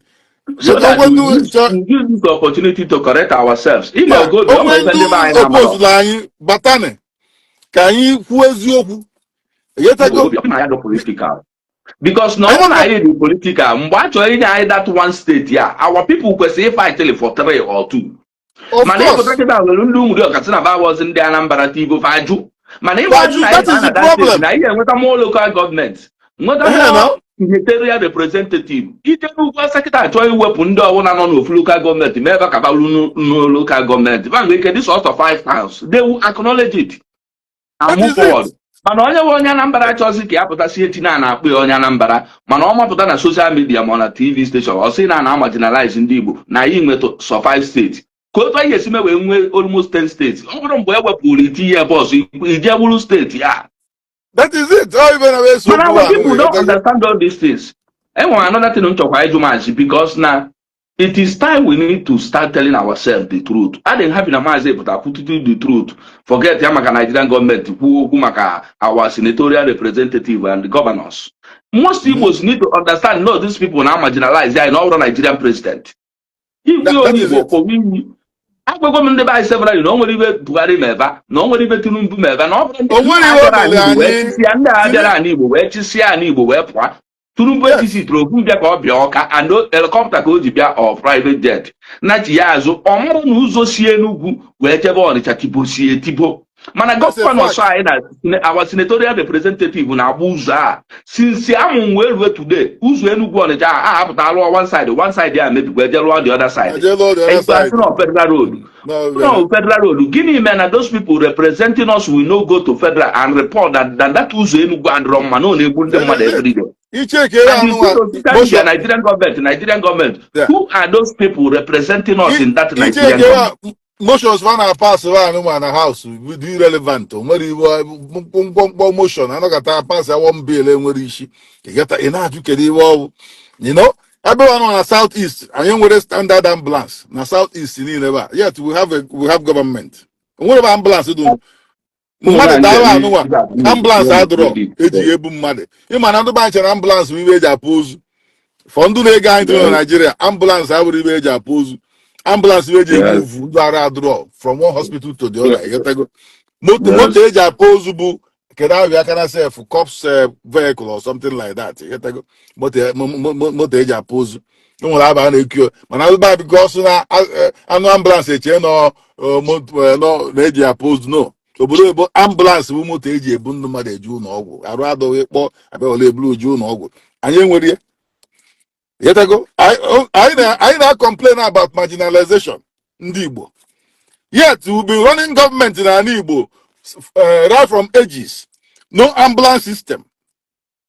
I am with firefighting equipment. Okubo no ka Kabia, Kabanyolu. I am with you. Do not complain about marginalization. Or federal government are allowing those ones. Even at the whole of Southeast. Send the request because send the other request back, please. Even at the whole of Southeast, and you want a free education for Mazian, primary to secondary school. All them can so to you have free education now the state, primary to secondary school. Because you try to develop, if you are thirsty for development, if you are hungry for development, you should be able to make sure now Mazi, they are our future gold. Look, Ndibu na gotakwaliva ina-emo nwanye. Ibi Igbo na-emo nwebe. Do you understand? Our future gold, our treasure. our platinum. Hey, values. Ndi bonwele. Mana Rome from one place to the other. Eja akwụkwọ. Kedu ihe cost state inye free education, primary to secondary? Yes. No provision for loan. All that na go child for secondary school, the parents enough money is on university. It is only loan, state loan. You go university. You go child university, put you wait 50 years to pay. Yeah, and then will get one from your salary. That is how country develop. And you will in the southeast. And you will and I marginalize any. And when social safety net. Mad lose all ya ka asị oke tru ụmụ kirikiri gị na-atụ ya n'akpa gọọmenti ka a na-akwado tiri nweta ọrụ ọzọ. And yet ndị na-achị most of these people bi n'obodo oyibo and na-enjoy such facilities n'obodo oyibo. Anyị nwere free health care, anyị nwere a kind of health insurance here cover everybody, comprehensive health insurance for everybody. Ihe na-atụ obere ego iji ụlọ ọgwụ nye treatment. Without mmadụ nwee nsogbu a na campaign for fund ọ jọgburu n'onwe ya, ọ jọgburu ude na echigbuo nkapụ n'ishi. Arụ ya mmadụ a na-ayọ ego. A lot of people na-anwụ n'ala Igbo today because enwere ego ejigolo mkpụrụ ọgwụ. Ndị Igbo si na marginalize ba. Ọ ndị Igbo na marginalize onwe ha. Our government do highly irresponsible. Amara m ogwule na-adụba ndụmọdụ na-enyebe ndụmọdụ on leadership. That's a fact. Even Jekuli na mubu obodo oyibo na-enjoy such facilities here in obodo oyibo. Ọ bụ na ụlọ m nwụrụ ọkụ tata, ụlọ m nwụrụ ọkụ as we speak now n'obodo n'ụwa. Enwere 75% chance of save my house. 75% chance. In fact, 75% chance epeke 90% chance of saving my house. Just na m shikwere ite n'ọkụ ka m fuo jeje gote iwe my door jam nwere nọ n'ụlọ ikpọrọ ọnụzọ.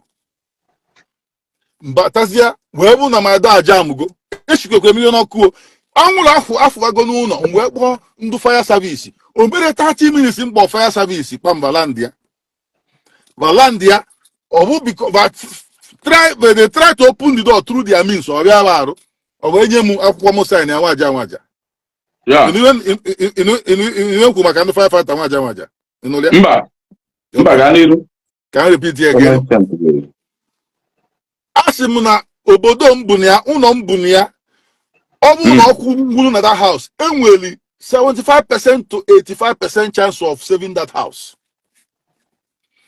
Mo gwara na firefighters before Emmanuel na-eme n'iva nọ na your door. Yes.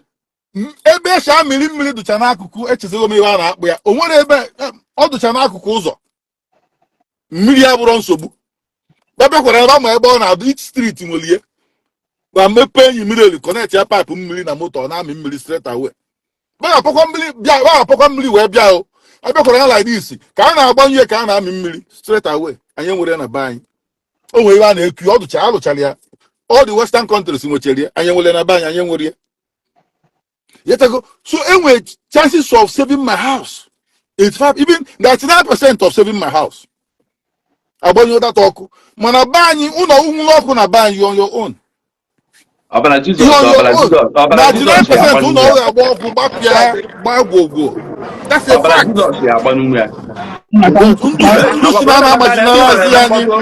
Yeah, because when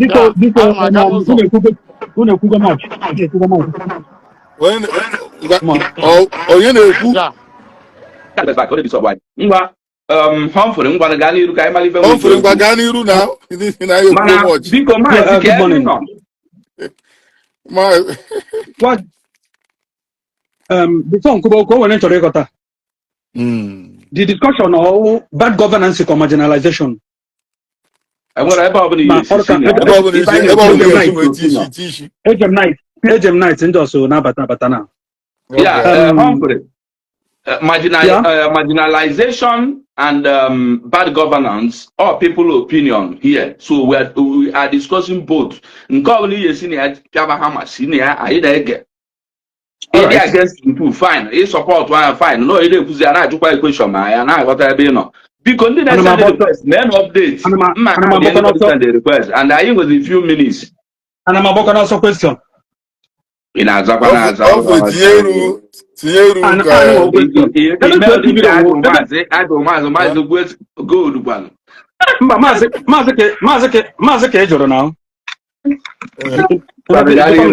So now, I'm picking from because I'm a member of Gobi.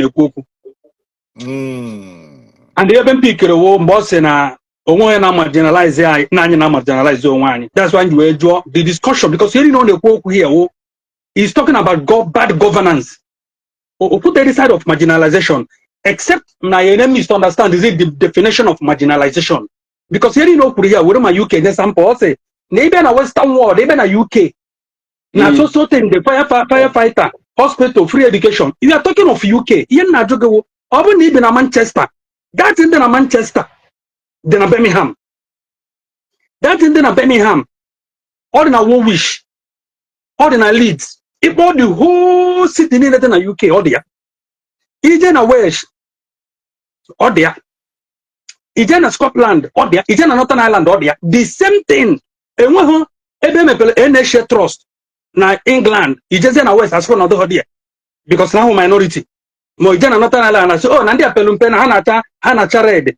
Again, made that same thing. That's in England. All the everywhere in the UK, as well as about the UK.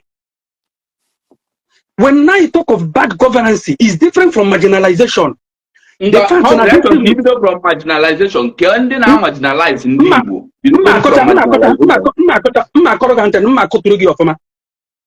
the difference between marginalization and the bad governance can actually separate now because we check on no. I actually got on I don't separately, but from one. I marginalizing in Nigeria. Okay, yes. And put here to your face now in front of everybody watching us here. On what I am marginalizing Igbo in Nigeria. Now, marginalized. Why? Bad governance. The whole Nigeria. Madam, can I say we won't get the how can I to die about from Kano to Kaduna? If I can't go, so who from Puruso did dear. Concentrate on marginalization.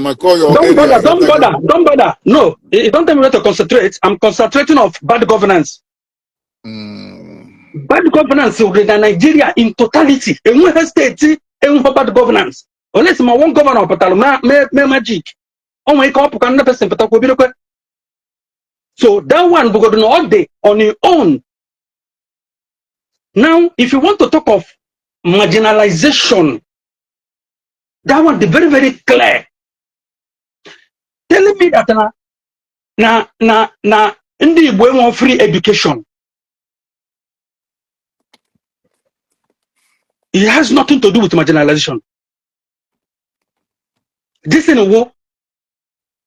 war is bad a kind of bad governance, which is the whole Nigeria. Because when you talk of that free education like loan, those things in Nigeria. Most times I say, oh, we are hunted. Man, the question who Keraba channel there. Kebindia na futa Nigeria send the less privileged that na onwe high free individual no ndi aka ye jenia na ndi kozoro nya here when ye die me ade kuta do kuda side. Now let's dig deep. Anamba correct kuta do kwa manum gold na oil or something like that. Oh, something. If you come to mineral resources of a country, on the bandit. Humphrey, I'm there because if I got as each year be more chikoti on not at Aquariasana. Man, we eventually can drive before we move forward. And I'm marginalizing Igbo na Nigeria, can I marginalize here? Cannot also miss what we're now. How do you get into it? I'm back when get it as a marginalization 100% now. Marginalization. The marginalization. the marginalization of 100%. Thank you very much. Apart from marginalizing Igbo na Nigeria. Debate about discussion now. I've given many examples, and I will repeat them again now. Daniru, no, bandit. Now. So bandit get one marginalize. No, hold on. It took one that side. Don't make mistake here about marginalization. Go to dictionary, understand the definition of marginalization. Okay. Why that? Why somebody's washing or not? Somebody's washing or not? I say I'm going to be here again. When I was washing east, and what we are definition of marginalization. In case we could not hospital, no marginalization. No, all this thing is indirectly marginalization. If you don't know it, no again. No, I don't know to do now. Yes. So when I come again now, development. No. Oh, yeah, can for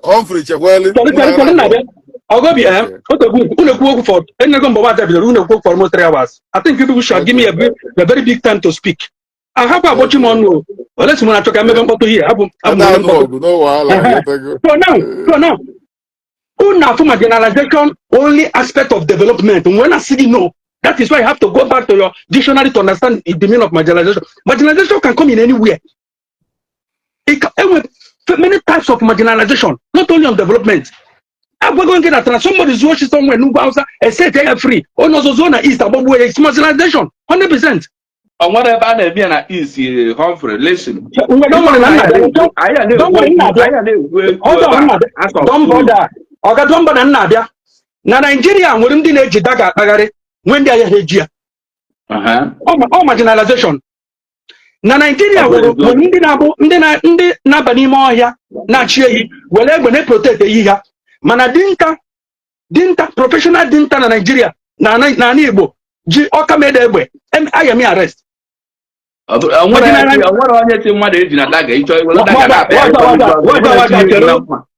Waja chero echi wapte nke opagaria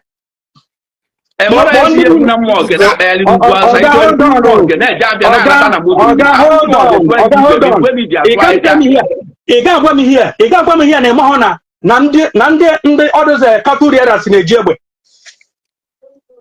Hold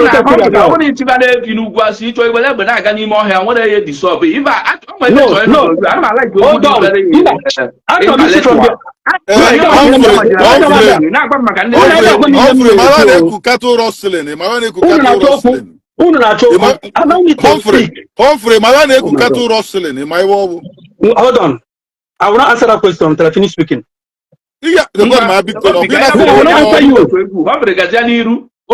that question. But if you mean about cattle roster and I go during the year.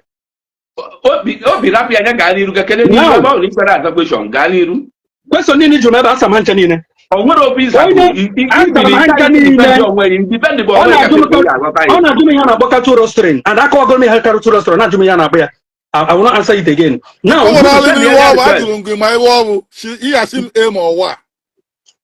can come zero ga ego yana ba of can pieces zero ga. Okay. Riera. They call them Riera. Katu Riera wumde na he from one place to another place. Rustling. Hold on, and I'll go the the definition of Riera apagari. Rustling. When I got a cattle rustling, wo ehi wo cattle ehi mo wa atola bugasribu ona kana cattle not okoko. Then rustling wo that na they are feeding them from one place to another.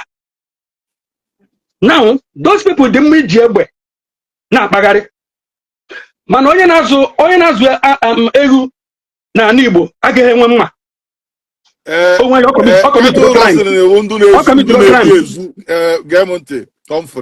cattle rustling from one place to the other. Like you said, cattle rustling around the way we zoo in Uri, you gotta go. Then we're rustlers. Like some people wake ambush you gotta go kutu zoo. So in recent time, an age dagger an age dagger. That is the essence. Age dagger. Then in recent time, because of even a menovia, this banditry will even that is all the worst and not. Because of that, it's because of yeah. Because of Mbana North, my insecurity here and there. Even Maradown South. Okay. Because of cattle rustling. That was the purpose. Even though now some people was not community criminalities. Oh. Okay. Now let's go. That is the essence of in recent time because of tension that they do high, even a many right? That means they rustle their cattle. Now, justification of that even though now some criminal elements. No, Ogobi, let's make this in simple terms. From here from now, injustified because giving me the reason with justification for that. Of course, be like one every 1,000. When the now. Oh, yeah, go on. The emotional. Every 1,000 novia, but we can do man now. Okay. Rustlers, you gotta go. Okay. See, now, every very expensive or business. It's a big business. All right. So, because of the recent happened, okay, Nigeria here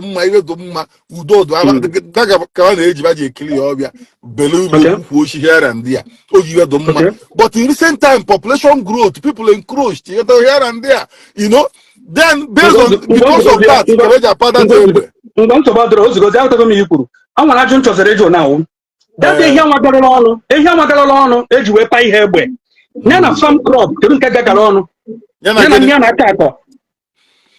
that's what I want to listening to me. See now some people just not committing criminality. This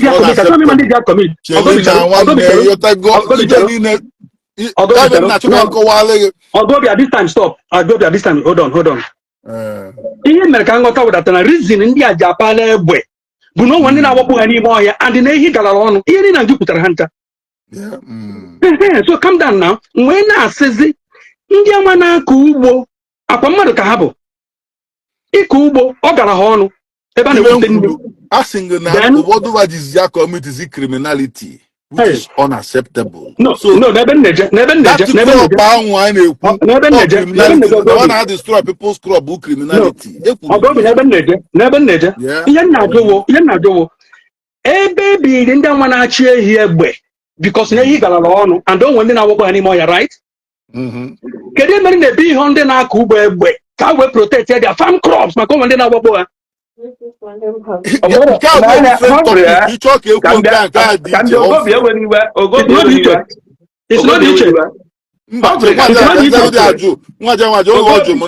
Ogobi tell 1 minute. Ogobi tell 1 minute. I know me by I know me. Kaya na something and they follow up. Humphrey, the truth remains that no one will not achieve here. But no one license can be. Okay. Now, onye na-akọ ugbo na Igbo nwere right ide well license pụrụ egbe n'ọlụ n'ugbo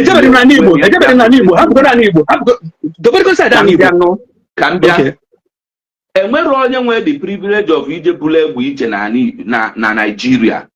Otu ụmụ nwaanyị achọ today nnata ndị register ibe dịka egbe 10 n'afa m so that eweli agbuo mmadụ ama na onye na-eso m uti egbu mmadụ eweli ya na-eme escort buru ya na-apayali na-eso m ọ dị allowed. Emeria nọọsụ ndị a na-ebu egbe so onye na-akọ ugbo na be anyị na Igbo chọọ je regista egbe nọbụrụ n'ugbo ya onye asabata dị ya witi efi ya ọgwụ anya chile efi efu ọjọọ ọgbagbuo efi ya and olu na gọọmenti okwute okwu na court that na ndị a chọrọ ime attack na buru ụzọ mefe attack license ya alone settle ya free all the privilege to onye ọbụla bụ Nigerian No, and they care about all those things. But I like if I understand them, when it's good now, marginalized.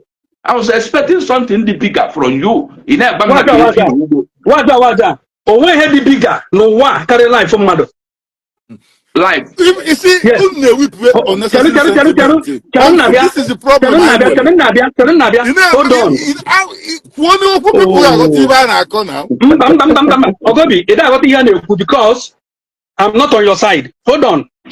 You don't become on my side, but can I discuss what constructively? Can people what even can you not confuse them? They get into. Oh, Bawamba Oshiwong.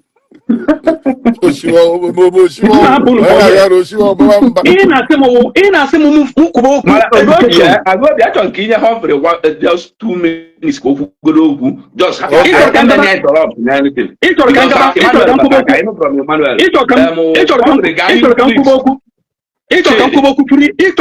free education. And I told you free education. When I go on a life from mother carry free education. Ebe ọ bụ na ndị Awụsa na-ebu nwa egbe, ebe ọ bụ na ndị na-achị atụrụ na-aba n'ugbo mmadụ were ehi ya zọpịa ugbo mmadụ, onye anwakwu okwu ha bịa n'ime aja sibụla egbe gbagbuchie the whole village ka ị nọ ya na justify m ya wee na-agwa m na nkwuba okwu free education na ndụ mmadụ a na-eji kill the whole village because na ha complain na eji ehi zọpịa ugbo mmadụ kọrọ akọ ndị anwa afọ mmadụ because omugbo onye o mere ihe ọba na Igbo ka ọ na-eme mụrụ nwere ebe ọ na-eme government of Nigeria and the mmadụ license bachile ebido emebi ego mmadụ ka ọ n'ubi they play asọ na gọọmenti mere mmadụ egbe so ọ bụ na onye nwa egbe ahụ akpagharị onye nwa charụkwa o Nigeria legalize kwa egbe despite the individual na-ege egbe with a license Nigeria go gị na ya egbe were ya tie waja nwere right ije were egbe na-akpagharị egbe nwere license ọ dịrọ legalize the moment legalize I will use it without license otu iche igole egbe anwa na were ya na-akpagharị nke nwa ị nwere ike ịga egbe anwa na thousands ị nwere ike ibute egbe na thousands gọọmenti emega ala ibute egbe na thousands bụrụ ya chi ya ụmụazị habule bụ na ino na-akpagharị on train nye ego ya na thousands mana iwe ike iwe 5 register anya ọ dị na-abaghị inye security men so ndị anwa na china ma ndị security ka ahụ security men ha kọọ egbe niile vajidi illegal Humphrey kwuo n'ibe ọzọ nụ hold on otu egbe ha jide illegal na-ajụ gị otu ọ dị illegal mgbe na-ajụ gị a na-afụ ya gbachi ha nkịtị illegal na begu nwa ha gara na free onye na-ajụ gị onye na-abụ ya gbachikwa nkịtị egbe niile ba na-ebu na-ezu ezo ba na-eji egbe quite alright mana ọ dịrọ legal ba adịghị ezukie n'ife and ibe niile aba na-eme oge obi ekwu gị ka o esi dị simple o nwezi some of them did it na-eme ajọ ife the play mana ọ bụrụ ya marginalization ma a na-echekere ka mmadụ ibe marginalization from you ịkọba akọ egbe na egwu a na-achịgharị n'ọfịa ndị Igbo nọ n'ime ọfịa chi efi ka etu esi marginalize ndị Igbo na Nigeria Humphrey Emmanuel, what is wrong with your page? Humphrey Ganiru, please, we are waiting for you. I'm not making a show because what you want me to say in Igbo na one thing na every nebu meje I should make that side. I want to let you know that I'm a man of myself, that you don't tell me what to say. Now, thank you very much. Thank you very much. Now, and what you did wrong now, government, Nigeria government sets a standard. Now, this is your cutoff mark in education. Education will turn now and development, other developments. Can you imagine that Southeast? Bundi considering the highest cutoff mark to go to university. Can you give me an explanation for that? On what I have a system of education now. No. I ask my question again. It's not system of education. Education with curriculum, and it should be the same. It should be the same. It should be the same. So it's not the system of education. Hold on. Ian Jorge Kedu ihe melu na so people isi na obu uda na go kenago. That means that thing will deny you from going to a university so place. Man only one that same qualification like you will get there. Clear to you.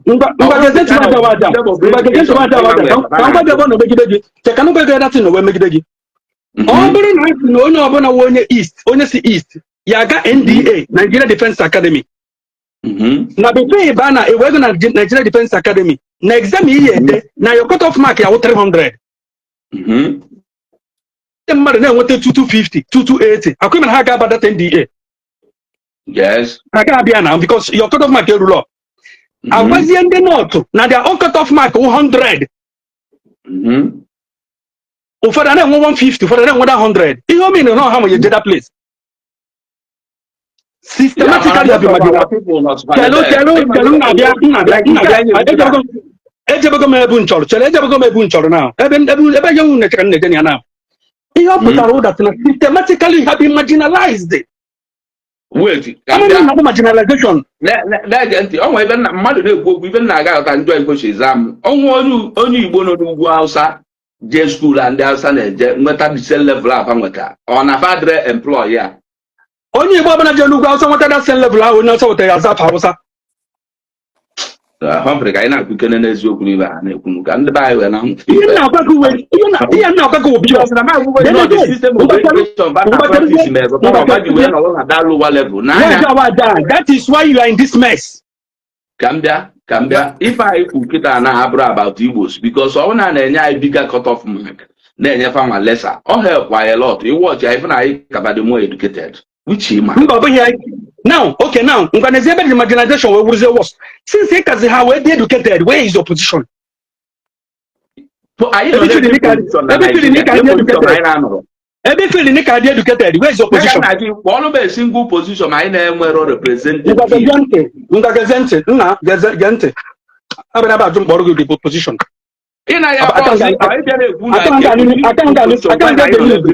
I can't get the news so forget it. I don't make a news. Humphrey, get position down on here to show that now we are educated more than them. How the position? Treat your open kurikita. Okay. Treat your open kurikita. Everything on position side. Iyan Jorogewo. Since now, in on the same country, not the same rule, the same government, central government, and you are not being marginalized. If when I come that now, no only 100 cut off mark. No, so 200. Humphrey. Hold on.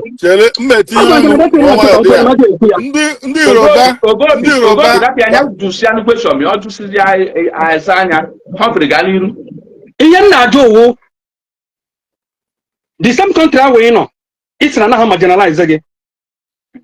If you only 100 go you here. Since I go on 200 here. At the end of the day, what 200? You so okay that thing. Only 100 soft landing, cherry picking. And what they are, you have been marginalized from the standard because everything now considered with the same thing. 100 over 100 over 100 over 200 over 200. I agree with you. My question bụ onye Igbo nọ na ugwu Hausa na-aga the same ụdị akwụkwọ aba na-aga because na mana school village na nke anyị abụrụ the same. Different from their own. Mana onye Igbo nọ n'ugwu Hausa nweta the same.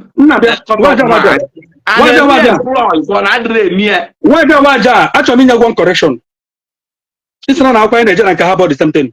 If you want to go to Islamic, chalo. Ichi ga Islamic 2 n'ugwu Hausa gaba Islamic school. School. University dị na Igbo aka nke dị n'ugwu Hausa na-ese na ka dị iche. Secondary school dị na Igbo aka nke dị n'ugwu Hausa. Ọ bụ ije bụ ugwu Hausa ka ọrụ maka ya. School dị na Nigeria. The only difference waja Islamic school dị onwe ya iche. Only Igbo gara school n'ugwu Hausa. Only Igbo gara school n'ugwu Hausa. Now okay, thank you. Only Boga school n'ugwu Hausa. Nwete that same thing now on the outside and nwete enyi ya. Let me agree na enyi ya, right? Reason that you have another school a benefit for everyone. Reason that you have another school no Bausa. Right? Hopefully, even in a global affect in the Yoruba. Jenny, what check? Hopefully, even a affect in the Yoruba. Yeah, no comment affect in the Yoruba. What do you mean? Of which no majority. We see Yoruba part of Nigeria. Mandusa also omeku affect. Because also ndị Igbo come affect. Biko. Talk ekwu okwu Nigeria na-ekwu okwu ndị Igbo. Affect now. Has he stopped Yoruba people from progressing?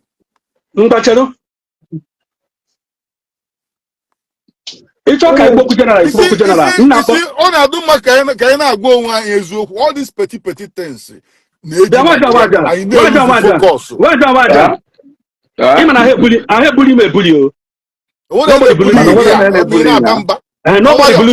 Nobody believes me. Now,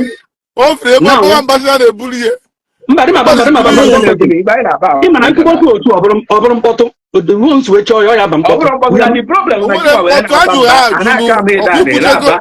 okay, my buteshi no take equal or go be moved on while equal. And I just that pump more fire. Asking go Euro Omelindi Yoruba affect and other parts of Nigeria. Emmanuel send the request if I those go can you chance keep open before I was let me consider with the end of the Igbo. You here. Can you get them generalized in Igbo? You don't take us generalized in Yoruba. So it's okay. Put the time in everybody.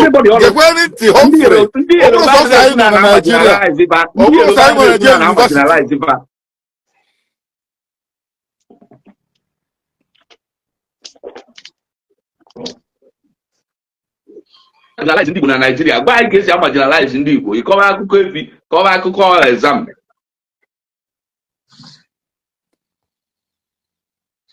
My problem nwere the fundamental problem. Who na solve problem n'enu. But I can tell you here for free that before you solve problem, it has to go with fundamental. The root of that problem is what we tackle. Not to come in the channel. That is simple now. Thank you very much. Now, the fundamental problem.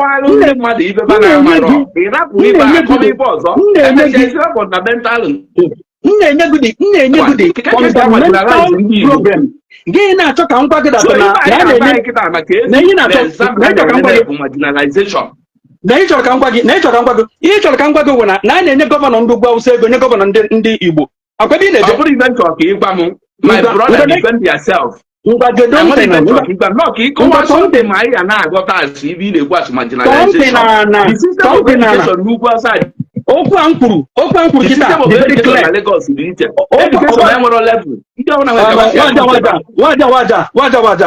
can't tell me that. I got my Nigeria. Wayek would the same thing. Wayek in Lugos and Wayek in the about the same or the each. Education the each. Neko would the same thing. Neko would the same thing. It's what the university get a graduate question. Even the Bible University no Maria. If I could see the each dear. What?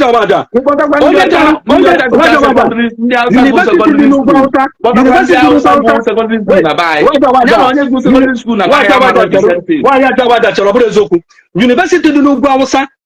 Over name will course of medicine there. Basal medicine. Kaya cousin and Igbo basal medicine. I got cousin different thing. Man, even I to say, based on marginalization we are talking about, only one on a Kaduna, when what are the same square in a Kuno, we be marginalized in Dibo. Oh, God, they were admitted in any school open on the Genu outside there. So, the level of education is different. Oh, no, I would not marginalization. Marginalization, or Yana Feberon Dibo, outside, you only was shape one. But unacceptable there. We want that is their level of education. This is what if by university. In national marginalization. So in America, now for the fact that my score the low because we got about anemia. I don't know the government said. No, okay, because now you're talking. So the government made it like that. That is called marginalization. The government made it like that. That is why we are discussing about marginalization now. Cambia Humphrey. UK is today. The foreign education I go. Okay, and the standard of education in UK and the standard of education in Nigeria are broad dissenting. So can find them. Argument. Simple. UK will tell you education in Nigeria. Education with Nigeria will kind of do one kind of Hausa. The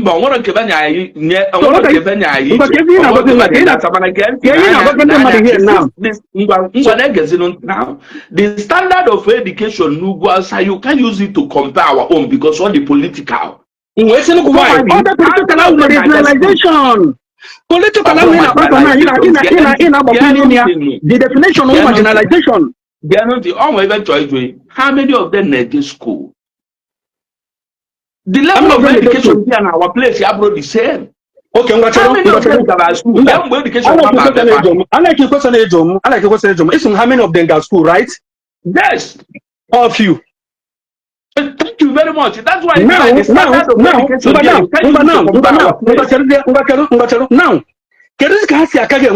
job. Now, upper high class. That is upper actually upper high one. All the question just now. Ewelo office. No, not school. No, office. Ewelo office. No, not school. That one office work na Nigeria. Just one office work. Can you really have experiment? What civil work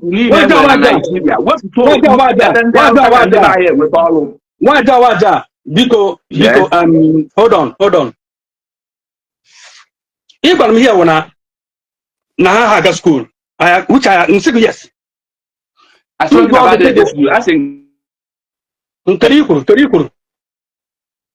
I think how many of them get school is in a percentage? Few. Yes. So I saw about the school at all. Since not with you. When I just say, there is a melona.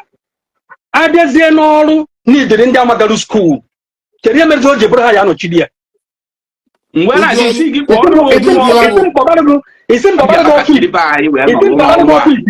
it's in Babalago office and now some occupy in Nigeria. As soon as you Babalago office, I think are you joking? Are you kidding? Nanya, what are you immigration? Are you custom? Are you so many things? Yana civil work in Nigeria. What put one ya give present here today? I have more of Ndao Nigeria school more than Mundi Bunimi. At least I go to one name Kita, why you people and people on this position, civil service before it go over civil service in Nigeria. I carry no more self. There go. I would name somebody head of department or head of agency. Before, Onyibo custom chairman, Onyibo immigration chief, Onyibo Unka, so say scissors around, please. What? Now we are talking of high rank office, right? According to you now. In Wake Chatham, last only Inspector General of Police. If I thought no, okay,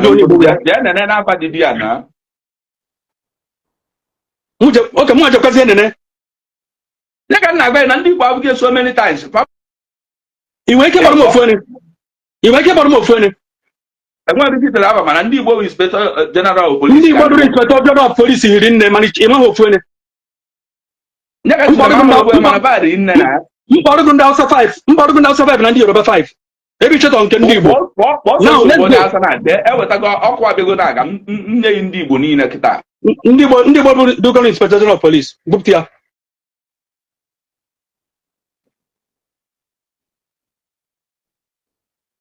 Ganiru, achọrọ m connect to data. Okay. So, achọrọ m connect to Wi-Fi. Ihe jiri ka finish.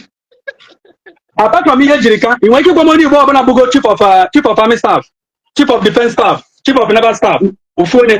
Ndị Igbo kwugoli erigo nne. Ma ọ na ofu onye afa nụ. Ị na-achịkwa ofu efe erigo nne na amara ndị Igbo bụ erigo nne. Ma ọ na-anya ofu onye afa, anyị dị ohi nne ofu onye ka m chọrọ ofu onye. Humphrey, o nwere ihe aghọta all these posts who by hierarchy. Now, let's go again. My uncle Ifejuka, not Ihejirika, not Ihejirika, Ifejuka, Assistant Inspector General of Police. My mom.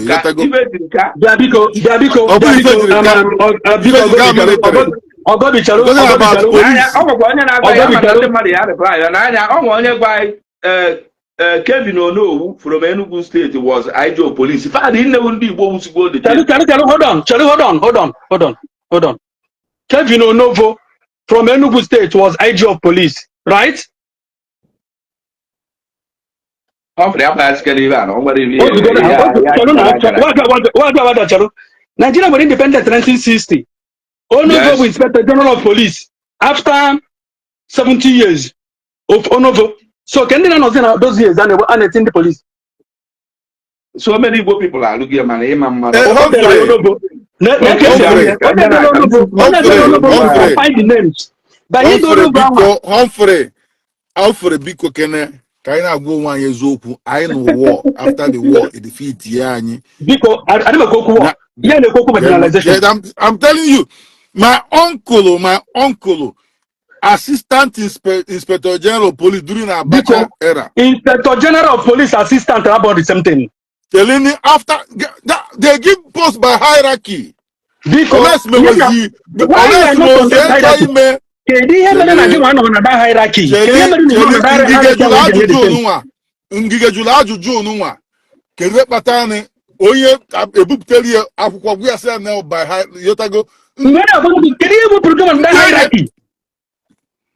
Why are you not on that hierarchy? Oh, here, a doctrine of necessity. These are gifts. These are political gifts. What do you mean by political gift? Why that gift wasn't given to you? Why that gift wasn't given to you? That is marginalization. Even 5 will give to no matter now. Happy to marginalize those three. It doesn't. It all just political head. That's what it is. Chelini. Go from the same Obala. Okay. Nke deputy. Or what the assistant deputy inspector general of police. Okay, Buhari but all retire even if all it was among those all retire because retirement age or retire deputy which is okay if you can when my mom go if you go about police chief of army staff during the time of Jonathan. That's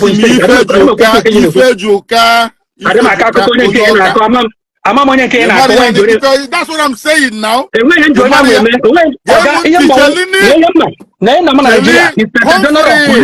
Humphrey, my family members no, I'm not going to government. Because my assistant inspector. My family members should not state. My family members should not state. Now, if Educa, Google Onya, Waja. If Educa, not Ihejuka, Assistant Inspector General of Police, all my family member, one of my mom. So after the war, he went back to police. You got my point. During a better era. You are in charge of the you are in charge of Lagos zone. You are in charge of the 5 zone. You are in charge of the head. So when we're talking about governance, Inspector General of Police just a political gift. Political gift from Lagos zone. So giving chief of defense staff from military, was politics go. Chelini now one. It is a politics. People can understand how governance runs. You know the Tell us how it runs you now. might be in charge of the whole of Lagos Or go zone. the UK anonymia, or go the UK anonymia, how the governance runs. Tell us. Chele, I will see geopolitical zones, right? Out of that 6 geopolitical zones, we can asina in that 6 geopolitical zones. You gotta go. Now the fact they are into 3 and we 2. And we one is the Inspector General of Police. Man, I was in control of each 2 zones. I'm giving an example. My uncle was one of the head now. They was in charge of the whole of Lagos zone. He has not participated. Nnamdi Humphrey, Cello, I don't mind a blind argument. Yes, Inspector General of Police. Inspector General of Police. Yes, Negenti. All right, go on. Listen carefully here. I'm listening. Inspector General of the Police, the past once, period of office. My government does even Bugolia 1, 2, 3, 4, 5, 6, 7, 8, 9, 10, 11, 12, 13, 14, 15. 16 people will go live when 1964 to 2012. 16 people. Manandi Bugolia Michael Mba Okori. Oni Bokobu. Then Obunna Okechukwu. All the conquer will be Neku. Move. Okay? Because also on the assistant. Don't believe that Inspector General the past. So if all the system ndị Igbo mmadụ na nke a obi na-ekwu okwu ya ka somebody from somebody there ebe a onye Enugu State nyanwa bụ from 207 to 209. Then the other one ngo Ogbonna Okechukwu nke a bụ from 209 to 2010 maybe not buy. Then afa ndị Igbo mfuzi ebe a nke Adewisi abụrụ onye Igbo Adamu Salami nke a bụ onye Hausa Rufa nke a bụ onye Hausa na ndị Igbo nweta mmadụ na-abụ ka ebe na-eti mkpu ihe si n'ọgbadana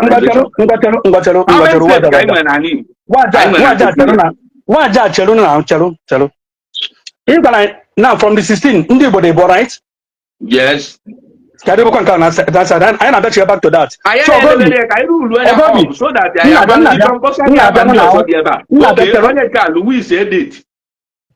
Louis Edit only bunka 1964 to 1966. Louis Edit abụghị Igbo.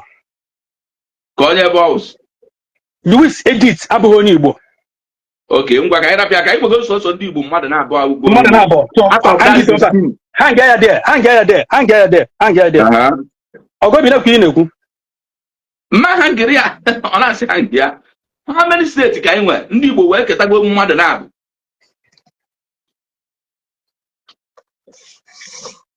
Kaniru.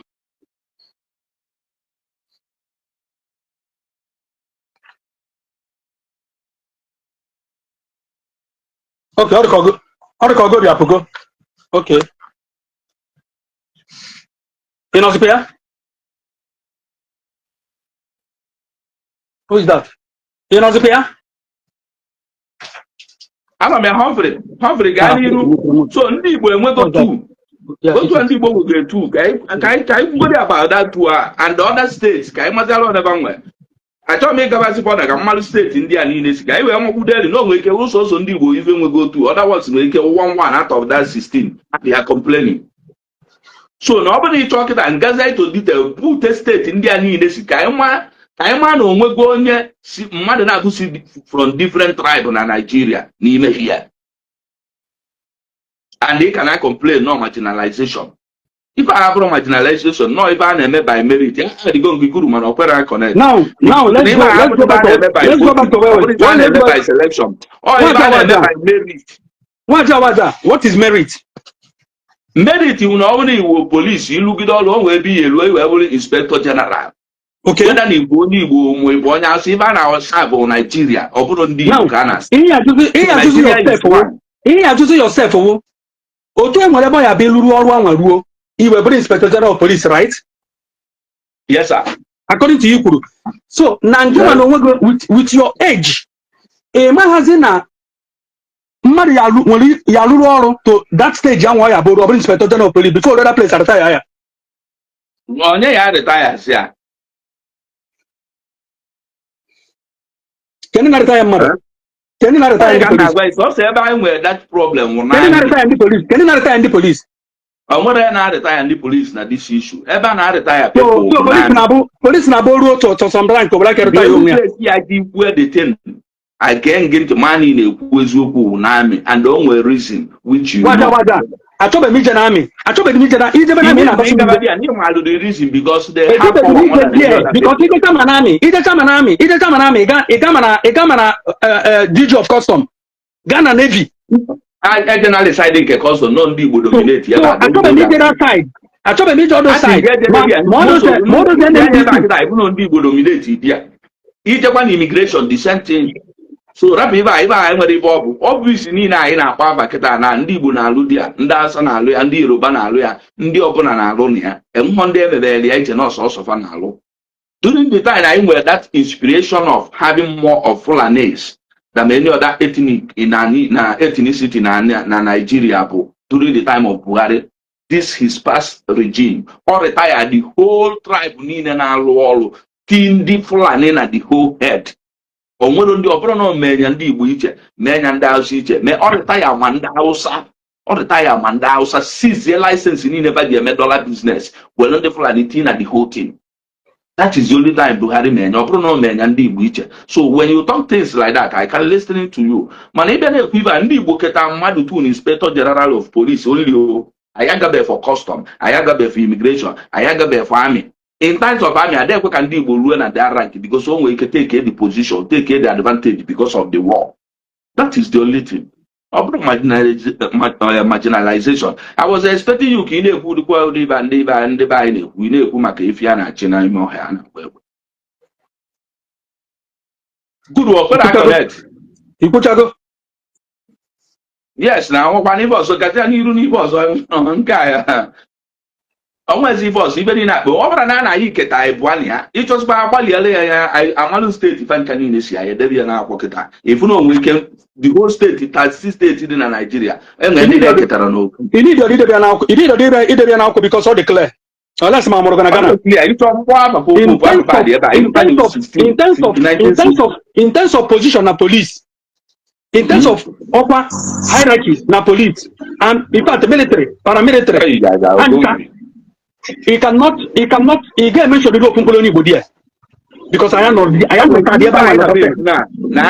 I disappointed Mango Guluan can be starting from 1960 to date, you will find out on Ndibu. That period of time Ndibu opportunity to rule Nigeria, you will find out that Ndibu who go the highest rank in army have other tribes. Because now from 1960 independence till and why Biafra, Igbos were the people ruling Nigeria. It got worse okay that. Manane we only go away also. That from 1970 to see okay, when the other tribe, they can be closer to that power. Because they can take advantage of it because of the war. So let us be telling ourselves the truth.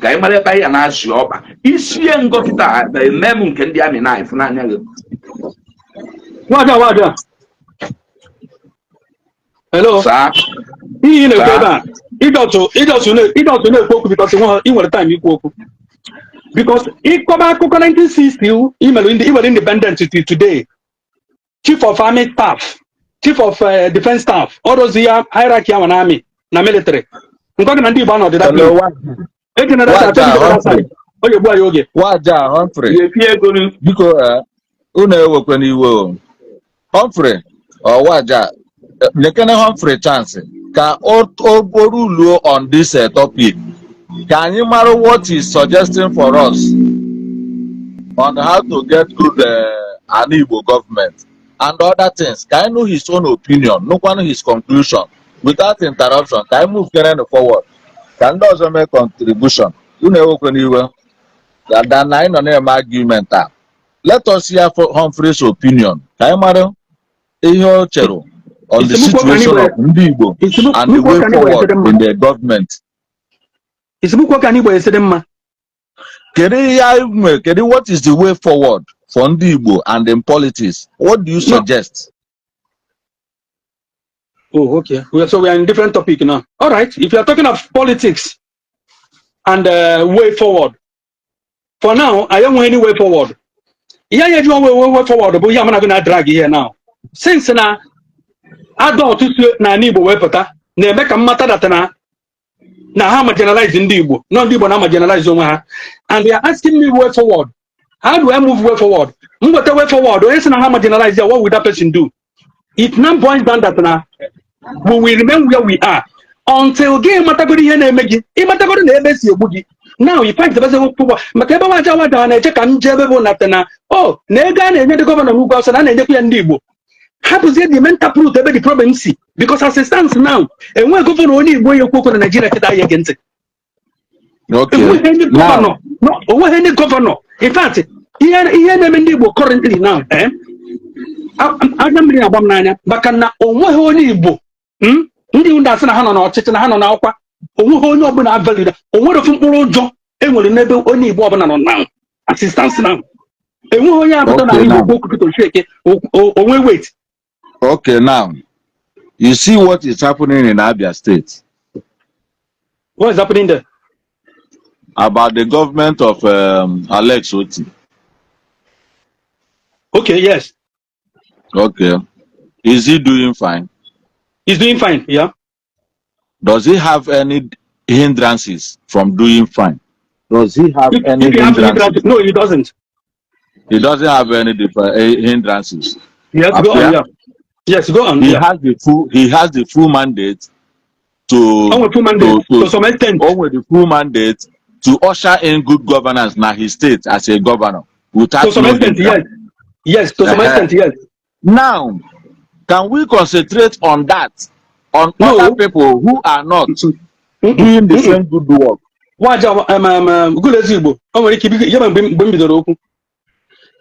A separate marginalization. Hold on. A separate marginalization and the bad governance and good governance separate. I don't want to join the two together. My governors ndi by and more for my no. Alex Oto Merofoma, yes. Peter Merofoma, yes. I don't know for others. Nde Bonilo has done and then go to their own. Hamerofoma, Ndi also Emerofoma. Nkeni Motete na ticket to Merofoma is different, man. Nigerian government on I'm generalized to go or the root of that is my copy. That's your hang on my own. I don't care. Okay, now on the issue of that marginalization in Ebuna, where do you think the problem is coming from? The problem of marginalization, firstly, from 1970. 1970, okay. 1970. Okay. I think 1970, right? Yes. Okay. So from that time, Ndi were on to government, Abi? Yes. And you could say Bata. I'm coming. Yeah. All right. I'm coming. Then in 1979, we have the first Second Republic, which is the Shagari government. Okay. Yeah. In that Shagari government, did we play a part? That was 1979. No? You said our marginalization. Yes, you said our marginalization started from 1979. 1979 now. First Republic. No, Shagari government. I can't say that's it's in our marginalization start from 1970. 1970. Marginalization this way 1970 na ndị anụlọgụ side na side anụlọgụ anụcha ọgụ ewelu obere oge nye ndị a were nnukwu ego nye ndị a that is called marginalization. Ọ bụrụ na amaghị na marginalization because every 3 million of the same thing. Let me tell you something. Let me tell you something, my brother Humphrey.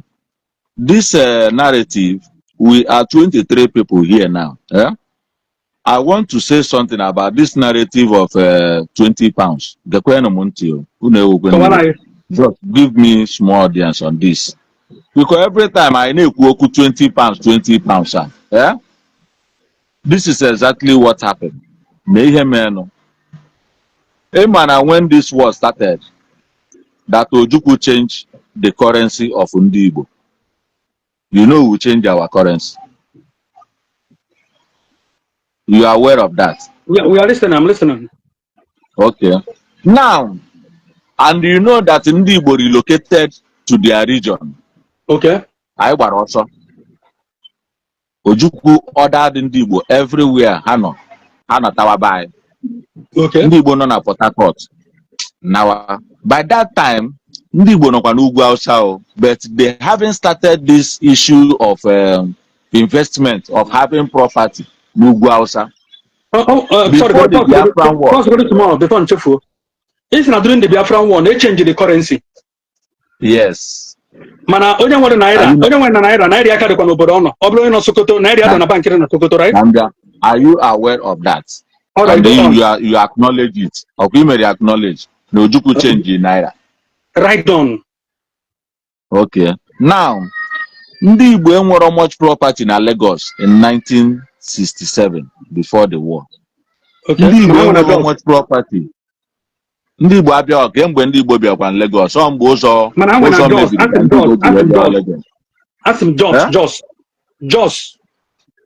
Jos ndị Igbo enwekọ ọchọkwa more property by 1967 unless na onye bisi ebe ahụ ebe a ka ndị Igbo nwe property.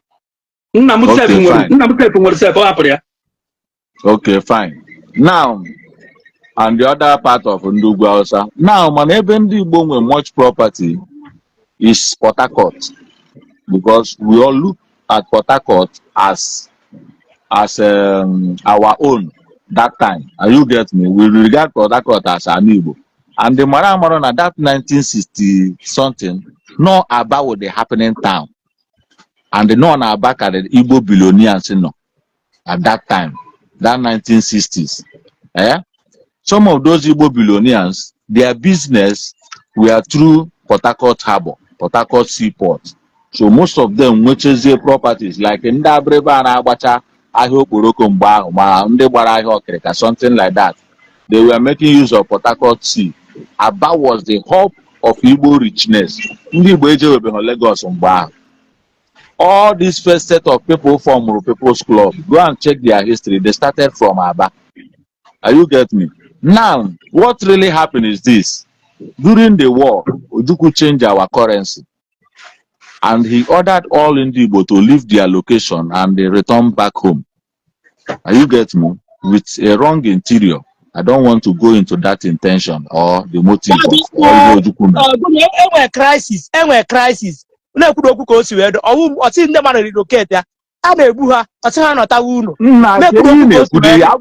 Ojukwu ordered Ndibo to come home. Just take it that statement like that. He ordered them to come home on the top of the crisis. Simple as that. What are you always trying to interrupt? Ojukwu made an announcement. Cindy Igbo Nataba.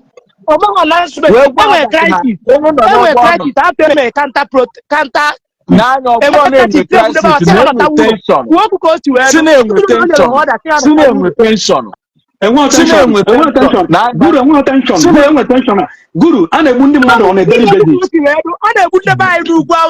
What is what happened?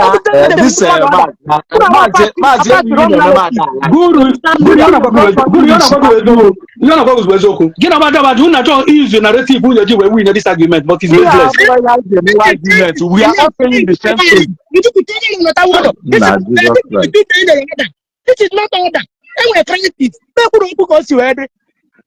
Okay, now during Osa Abiola, crisis or tension?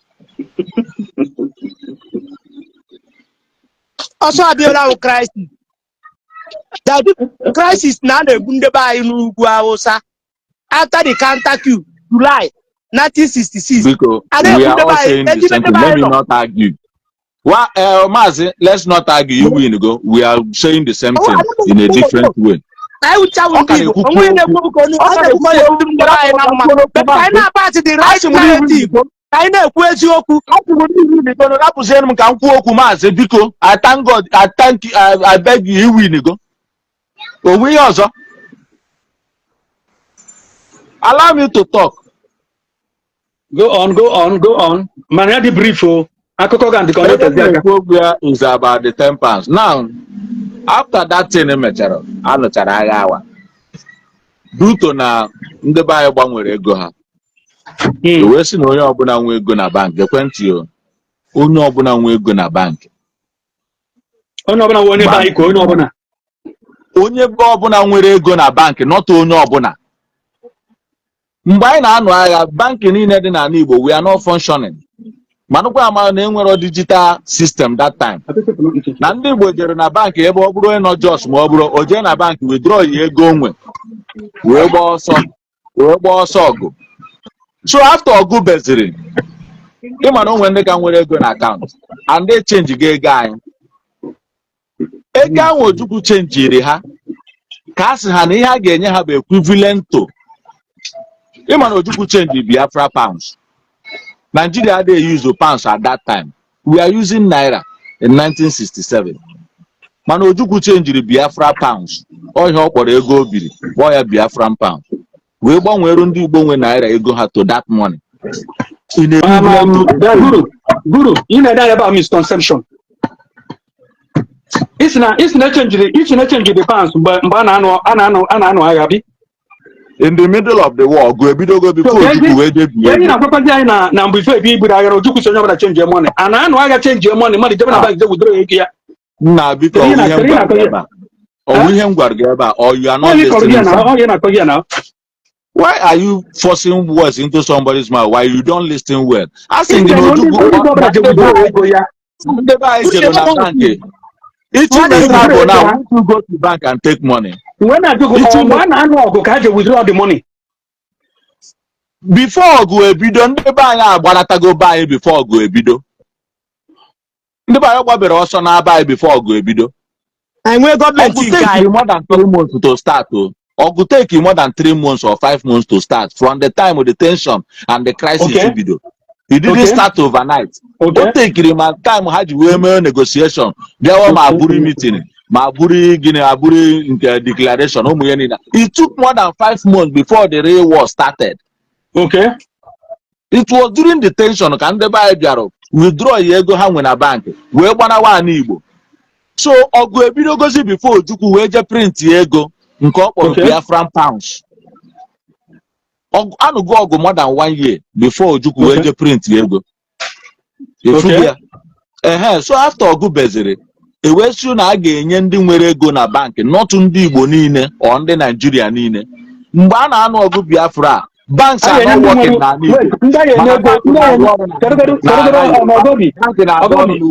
Ogam ezigbo ndị enye ego nwere ego na bank ọ ndị nwere naira na bank ka ndị nwere Biafran pounds na bank ndị nwere naira na bank ọgụrụ bidoro. All right, we'll go on. So, I'm going 2 million na bank. Can you go ne? I see an year again, 20 pounds. Why? I don't know which change on Biafran dollar. So why?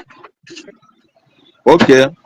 Now, that thing, because you couldn't do it to Kuan. I need the answer to it first. I don't know the policy that leads to that. You don't know. That is marginalization. Central bank to balance what we are arguing here, since now only our can naira na bank or Biafran pounds ko nwere. Egi aka na naira. Onwe you change it. Onwe 20 million naira. You know energy at 20,000 naira. Whereas now only Yoruba beg mo now somewhere 20 the same amount. They are exactly money. That is definition of marginalization. Yes. As for that 20 pound or whatever and they buy after the war or marginalization. Okay. What was the percentage? Guru Karabi, Korea Kuro, no marginalization. Only I need. Why don't you want? Keep perfume in LA. Yes, as for that one, what even a argument in here about marginalization because now all the clear to us, nobody in 2 million at that account. Ego get freeze here. Yes. The system will update. Then they go to from 20 pounds. So what will be asking now? Can the value of 20 pounds then? Because I have 20 pounds today. I am now as 20 naira. 20 pounds then I borrow 20 pounds then I borrow 4 million.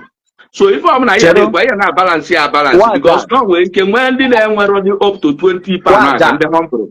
Can then good man go cello. Maybe I hear me according my child because at the end of this program, I can split in a post. Kambia Guru Kambia. At the end of the day, and we're on near lesser 20 pounds. Even your own way go there, opening 1 pound and ye 20, or one with 2 million pounds and ye 20. So it's all policies then. And when the man more marginalization called more marginalization because never. Thank you very much. Thank you very much. So, but let us understand, and didn't work lesser, any about that the same 20 pounds. Then, didn't work higher, any about the same 20 pounds. So, what be easy at the same level? To me, all marginalization. So, okay, now moving forward from that 1970 after the war to 1979 on the Second Republic.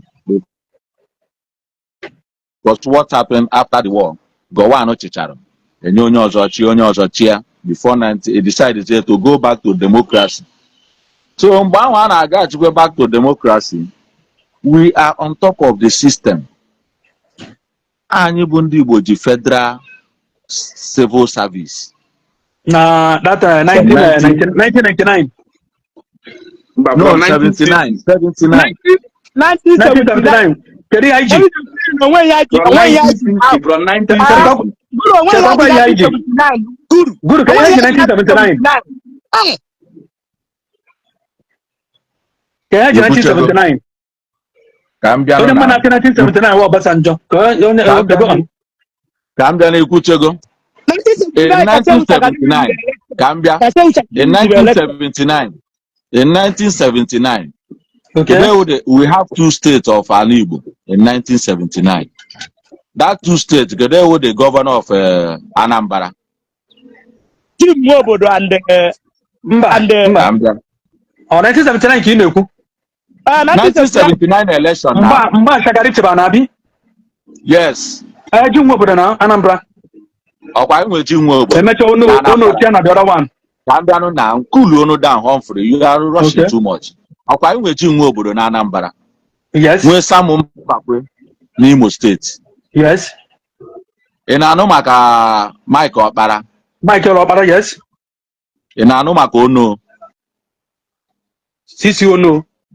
Yes, in Anomaka. Yes. Yes. In Anomaka Ekueme as the vice president. Yes. In Anomaka Chibo Kadibo. Politics, go on. In Anomaka Chibo Kadibo. In Anoma, Christian way he watching. In Anoma, Guru hand get on.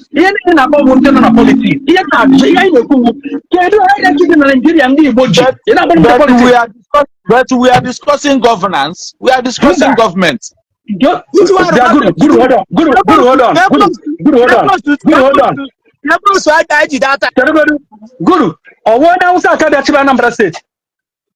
Cambiano Christian I want to tell you the part in that played and know how about the champion of that democracy of 1979. Now we say more politics at that time. I want to tell you about the Senate president. What the case we made the election and how he become Shagari win. Guru, during 4 years, man, the part in the Igbo play in a Shagari regime. I want to tell you now our politics of Nigeria. Nigeria that time. Which part can I pray? What about I pray? Unless you go back to the Kepos was I Jikwa. Kepos was I Jikwa.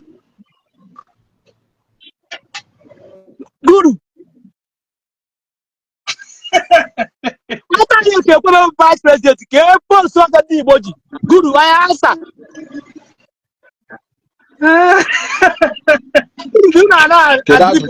Kedu ajụjụ eji ụmụ na?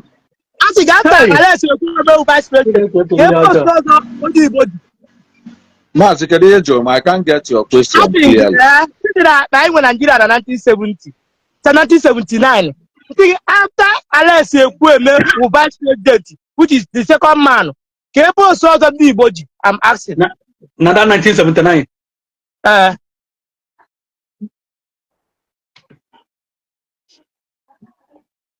Also na.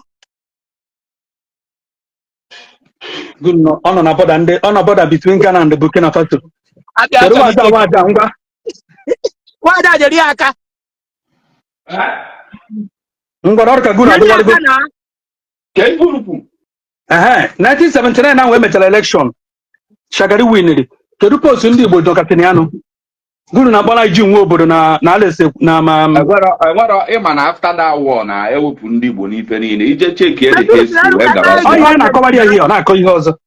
Ije cheki that history wee gabazie from 1970 till date ebe a ka ife mgbu anyị bidozi.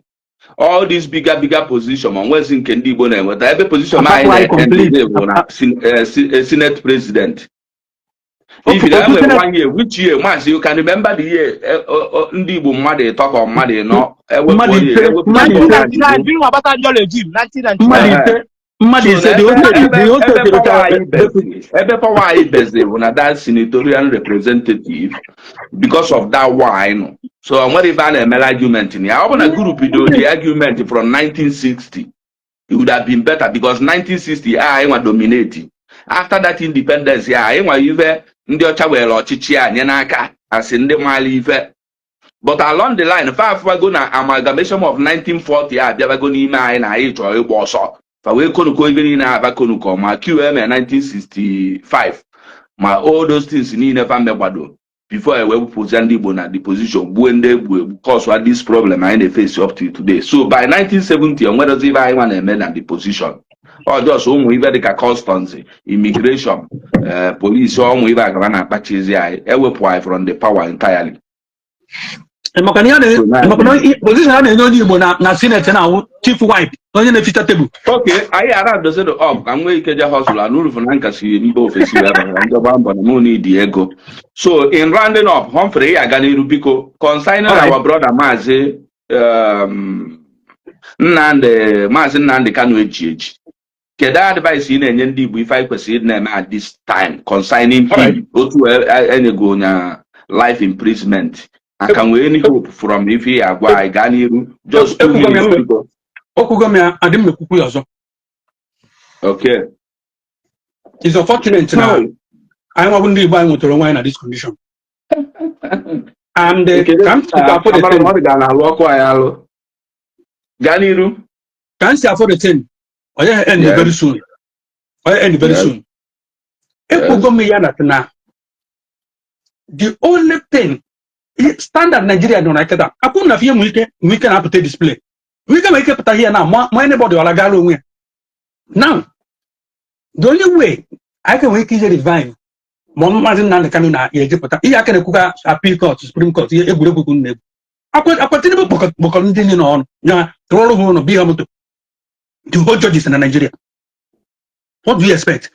The only thing ọ bụkwa na ndị Igbo ekwe mara ihe this coming election a na-achọ ime now ndị Igbo mara ka ha esi wee mee plan ka ha na ndị Awụsa chịa ọbụla Atiku si were ya nye ya maka na enwere ike na-echekwa ka Peter Obi chịa ọ ga-awa ọkụkwa Atiku stand more chance and then na-agwa gị ya maka ya nide ihe bụ na ọ bụ na ndị Igbo back ya this coming election ọ a na-achọ ime ọnụ ọ bụgara ma kọkọ nso nwa ma onye anybody si n'ugwu pụta chia so far ndị Igbo support onye ahụ vote onye o win ya if this matter Nnamdi Kanu o nwere ike the next week aka ya hapịa.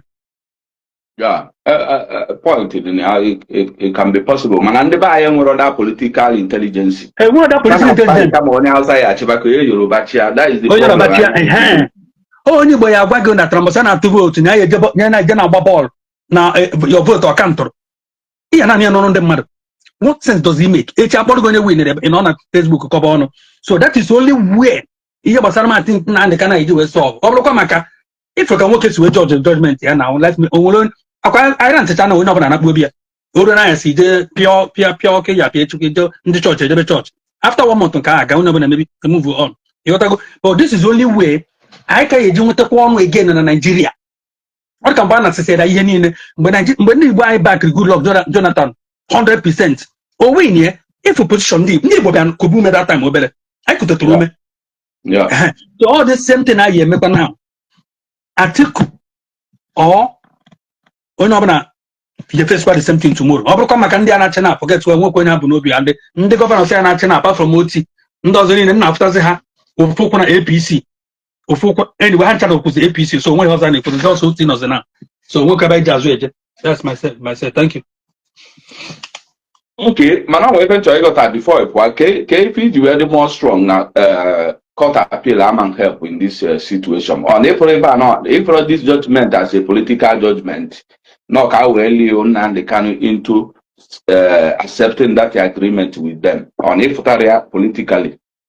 Anyway, to me, I'm all the point possibility for that. Man, how do we confirm that? Because you need that assurance in the that now. We cannot take it up. The judge disappoint. What may her point? And based on other judgment, I now forgot. That's when you put to my strong point that na. Enwedike court of appeal, my Supreme Court, because all these people go check on the man. If paraventure it was the political minded issue there, interest. You got to go. Yes, there is possibility for that, which means every corner is like a jacuzzi and also. As na ifuko is either onka and obro kan bunwo kem madu mbe kwetara nke ha because situation I no na oju ma putara onwe ya dey ego because an manu gem ndị mmadụ na sọtọsi ọnụ and all them onye Igbo ya pụta wee kwuo na atụrụ onye a life imprisonment onye Igbo apụta na Facebook pụta na TikTok anọkọ ruo mmadụ 100 na-ekwu self na sigbuo ya egbuo is so pathetic. I told atọ. Okay, thank you very much. Imagonam. One thing about this social media of 18, none of them opinion you have to give, and it's an opportunity for people to support their bad motive or intention towards something. A lot of people they habitually in doing that, but it can't stop us from saying the truth. So on I mean sometimes if I bend the money in my watch, I might lead them to whoever but the truth remains that we can't stop that. But I got continue to fund the trying of one natural of Arapua. One truth to the even in NML that no one natural Biafra.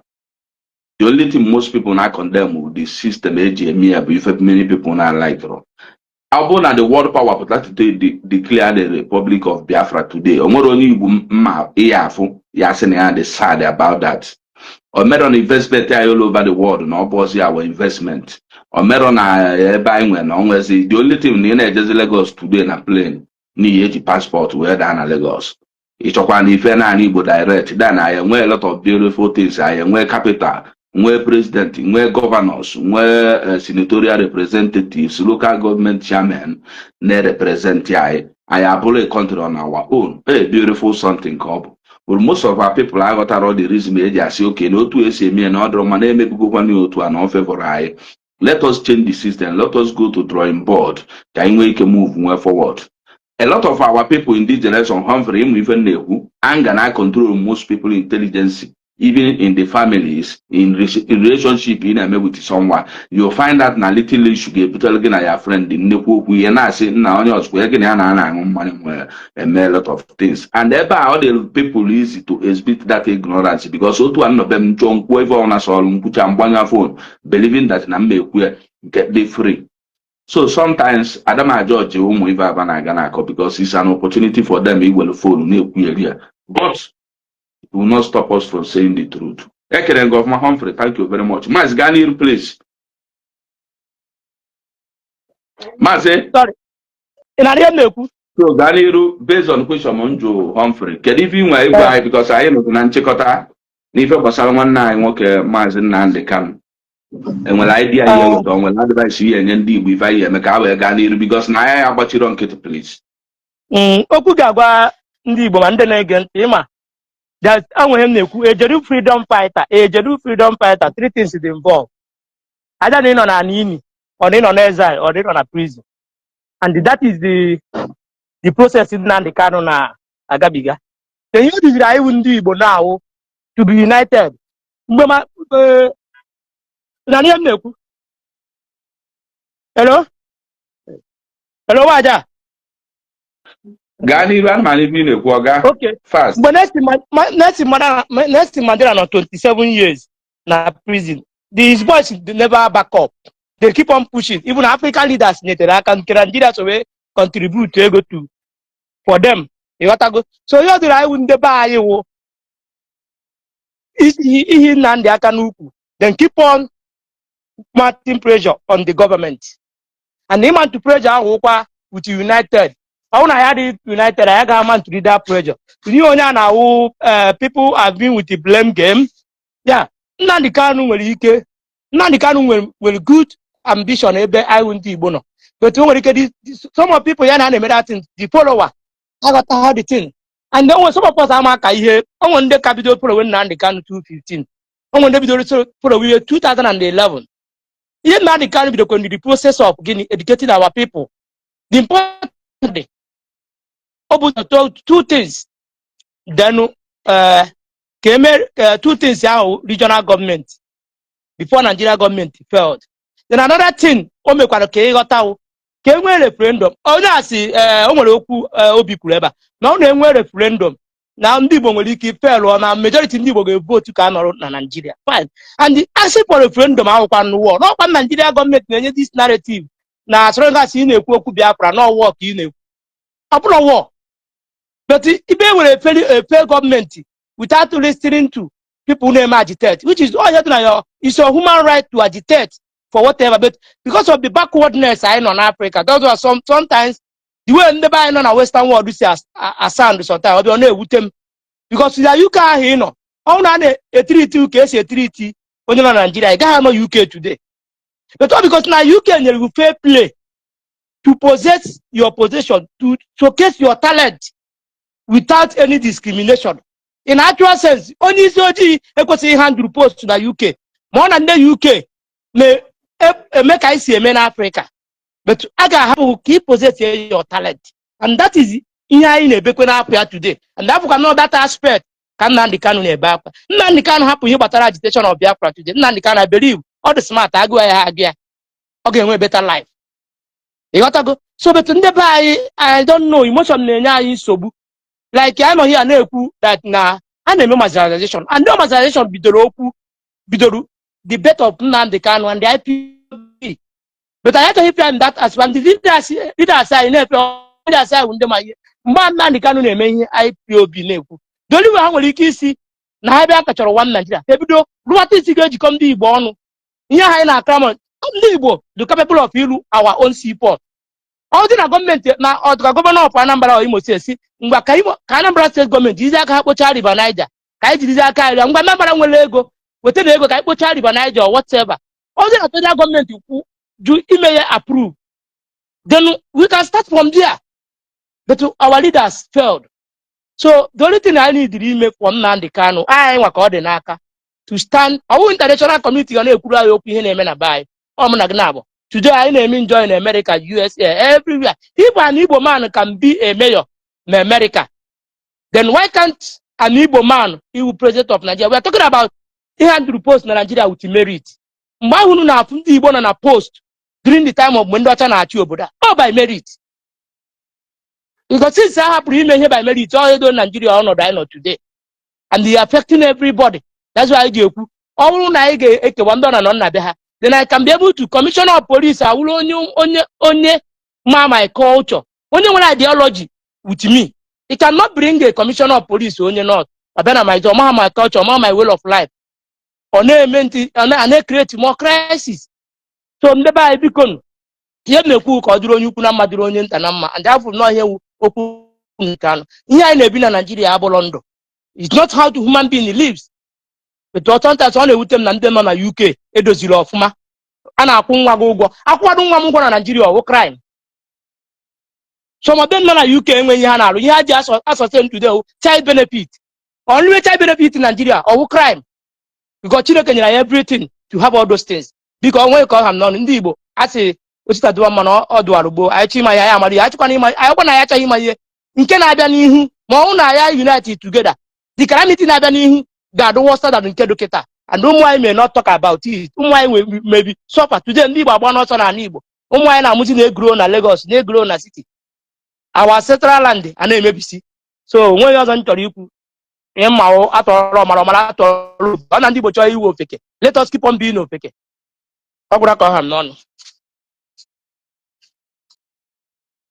maka biko waja 1 seconds biko this guy na-ekwu guru na-ekwu national assembly onweghị national assembly ga-eme ihe onye ka anyị ga-ekwu okwu materialization ahụ ihe dị na national assembly with senate and representative 58 go out the smallest onweghị ihe ga-eme there because the strong emene ka inwe lower population so you can't do anything. He wastes a lot of much time here.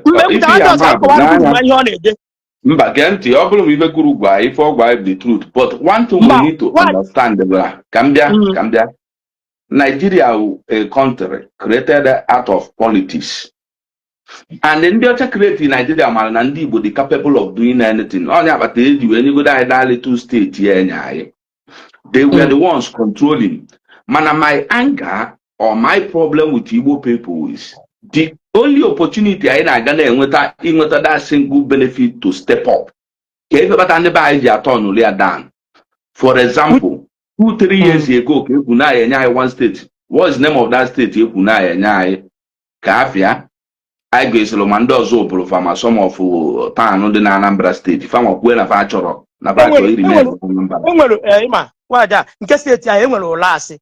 Enwere etiti steeti. Enwere ada steeti ke ndị Nsụka na-epu but kwa ịma na steeti niile create na Nigeria na onwe nke ọwụ democracy create no military create the whole state of either way so onwe nke aka ọzọ let us forget about that whenever I do something the practical na anya ka ndị aka ndị kelu I don't Igbo jere na past kelu godinu kelu onwe steeti create Nigeria ka ndị maazị ka ndị godini maazị chelu whether my create military or democracy are necessary now. The truth remains that nke abịalụ n'anya mụ na anyị na-abụ na anyị akọlụ ụmụ anyị gịnị ma anyị ji turn anya down.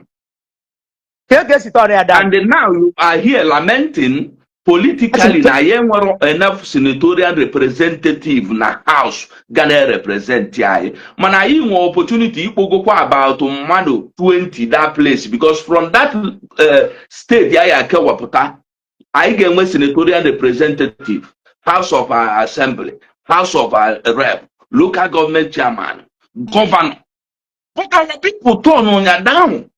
And they are still crying, lamenting like other people. I am there enough. And with so many people it is good there. So many times it is good there. But you know, I can pass the bill. So many of our people have to go politically. When about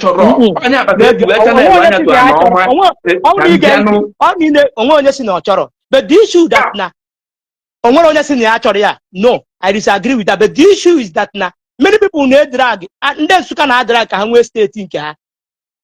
Okay, ma. Then all lose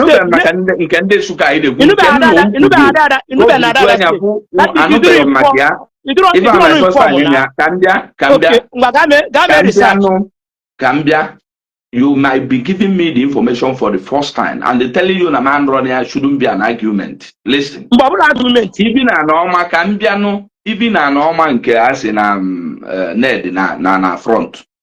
Okwamukete ebilofu ka anu for the first time. But unke kusigo or din na news, dey everywhere, din na newspaper, din na net, even how possible some towns na Anambra ga join, or some towns from Imo State ga join no. Kede body today. Open no something our people they got to the level they preach here. Why can't they pursue that opportunity? ihe check of government ka ife kpata na fanwa bụ ndị a mention ụga ga-benefit from it ejero pochu nya si na Anambra pụọ bụrụ steeti a so that na anyị ga-enwetakwa a better position or na anyị ga-enweta one step to defend ourselves na that house as ndị Igbo. You don't have to defend it. Let us blame ourselves mgbe ọbụla anyị mere mistake and I am an evil politics. I disagree with this one in my own opinion. Disagreement. My own opinion, number one, let me just start. I'm in another dimension. The whole state they created in Nigeria. When created through democracy, and when case anybody opinion, no military just to decide and that for her state. In this our people they cook any one state. Then I bet that are Igbo. Many people they decide the case can aside the ha. Then that's what you popular from so aju. Then many people they propose. Other state they propose. It is the state they propose. Then or state they propose. Then an normal state they propose.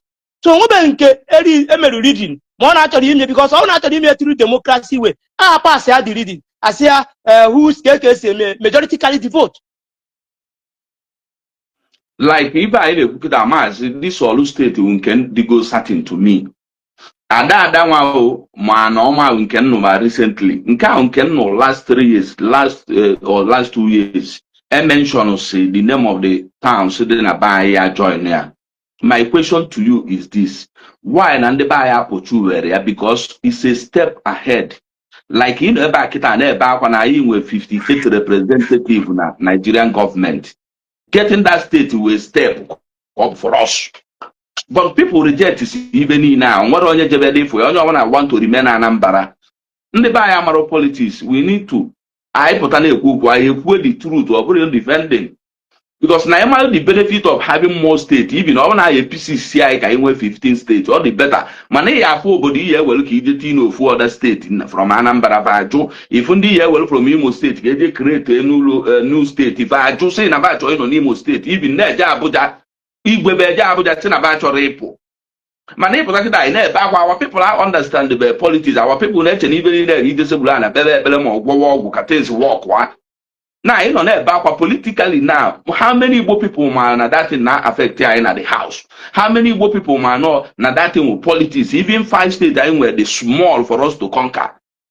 Oh, my can I give one man say Malia? So many of our people are about to know what we put okay, a lot of people are crying now, no need watching by Nigeria. And I may ruling Nigeria by selection. It's by voting. So to why 5 states is gonna be difficult for an Igbo man even to win Nigeria in an open election. Only one man win. It's gonna be difficult. Because at the end of the day, if we will buy overhead in Ugwa, I see no win a percentage of people here. Now revisit the election. Before you know it, a politician here, another person will win. Because 5 states gave all to challenge the 9 states in the north or the 6 states in the of a Manuel or other states in Nigeria. We need to be telling ourselves the truth because so many of our people Malacan in Akebefa. Open 5 more 3 states today, and there will join because now that state here create a governor, create a local government chairman, create a senatorial representative, create a house of rep, create a house of assembly. So many people will benefit from it. Create more jobs for people. I got local government chairman, I got local governor's lodge, I got many things. What development? Man, I say kita mgbaje asị ndị bụ unu maazị mgbabịa nụbụrụ ndị ọrụ steeti unu ya ajụsị unu chọọ ịbụ ndị abịa unu and then na-ebe akwa na ya nwere much people to represent us in the house. These are our problems. We need to change them. Guru, you can send the request and send they say adigo m okay with all this discussion, but you know, but assistant, let me see if you can come in. So Bikonu. A lot of people have a lot of things, but the important thing here is we need to be together. It is time for us to fight for our brother Nnamdi Kanu, who is fighting for us all this while. Let us have unity. I will know how to move forward. Yeah, why that one up? Now to Mandela and for 21 years, so the Kanu just go 21 years. Good, please. Edoche mwana papa adi go Yeah, go why ka. that? Good is ke round up. Onya kalina 1 minute. Again, I'm here. Yes sir. Okay, yeah. Iba Concerning pe this, gwago. concerning this, I'll be very brief. state, I The problem know I know when Kumakiana. I'm able, people of Ago like mind will chalo no mark. we na ekwu okwu chalo we na ekwu okwu sie ka ịga n'iru. Edoche adi go go court wa wona ka na send earlier request. Good nya kalina 1 minute biko agi fa Yeah, na why 2 that? minutes. Concern, Good ga n'iru yeah, pass. why that? Sir? Concerning this state, I know Kumakiana. Okay, man, and Yes sir. Igbo leaders in now. Muhanya he muhe, and eri horu ozugbo. Ediwe go ndị Igbo ọrụ ozugbo because if you na all the zones enwe na Nigeria now, this six zones enwe na Nigeria now. Southeast nwere 5 states. Waja na ihe na-ekwu. Ga n'iru ndị mmadụ na ọ bụrụ sọ mụ nọ die. Now, this Southeast na-ekwu okwu na anyị nwere 5 states. Na I need one more state to complete our own 6. Ndị Southwest Yoruba nwere 6 states. Ndị Northeast nwere 6 states. Ndị Northwest nwere 6 states. South nwere 6. Ndị Igbo, which is Southeast, anyị need one more state. Mana our leaders in Okita mughe anya na-ene ka ewu. A na-achọ ịrụ ọgụ right now that one state I need. Because anyị etigidego mkpu one state ahụ now. Afụnọ ihe dị necessary na ekwesị inye anyị. Kita now kama anyị ga-enyeji anyị original Igbo state to complete our 5 states. Ejesi ije kote a different players now to add to us. Ekote ndị Delta state achọrọ ikote now. Kote some side of Anambra state tinye ya now. Kote some Imo state tinye ya now. Or people complicated. If you don't have that uniform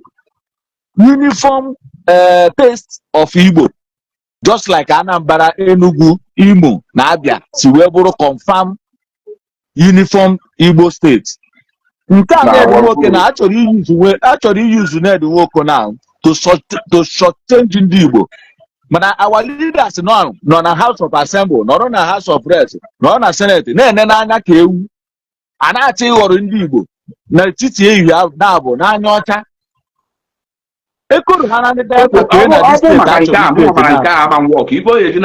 if you can remember when we were growing up mgbe ewepụta Delta state ọkwa ma na-etili Ọnịcha na that Delta state ọkwa you remember 1986 I think 1987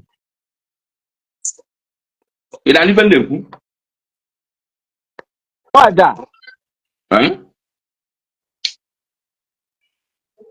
Waja mana all the states niile a na-achị create na top na bụ nke that nke Ned nwoke anwa. And I'm telling you that it's a pure conspiracy against Igbo. mgbe Mariam Babangida demand for it etili Ọnịcha. If you can remember, amara ma amụgo that time nke Nigeria gbachi nkịtị 1986 emegide riot tile wechiatakwa Ọnịcha back to Anambra. Etili Ọnịcha na Delta na so man work anyị na farm work nwere ọ bụ na-achọ ime na anyị na-enwetakwa na anyị weli odo anya na anyị nwe but coming to put Ọnịcha or welu akani tinyelu farm or welu ana tinyelu work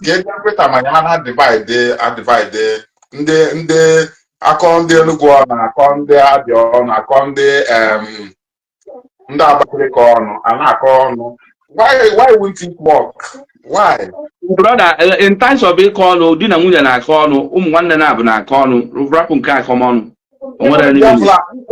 ịma ihe Biafra m ga-emechi ya anya mgbe ahụ support kwa ya mechie full character of ndị Igbo, people of this like mind like Maazị bụkwa ezigbo mmadụ but anaghị onye ụlọ ya na-agba ọka anaghị achụ oke ya Maazị nke na-ekwu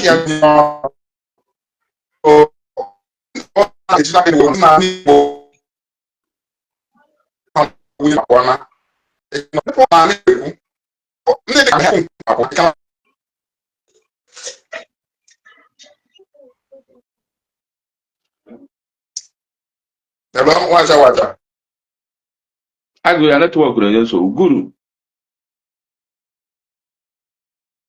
Guru good one the network Indigo. Oh, I go your network so send the request back 2 minutes. 2 minutes. Don't you have to go court? So biko na ụmụ nwanne m ndị iwe na-ewe wezuru unu anyị kwesịrị ịdị na-abịa ka ọnụ na-ekwu eziokwu the moment anyị bido ekwu eziokwu n'ife a onye ọbụla ga-adị free from it ife kachi many people obi inu niile na ndị be anyị nwere na-agbaba anyị like ife mere na most of us na anga hapụsigo us bụ na anyị amagola eziokwu every place the animal na study all these things this world dị too political. And ọ bụ na ị mara na ife ka ya na-afịagharị imagine otu anọkịta nchọ ime travel ejebe mba okwu visa. I don't understand the thing. mana onye America chọọ ya eje 170 something countries in this world without visa.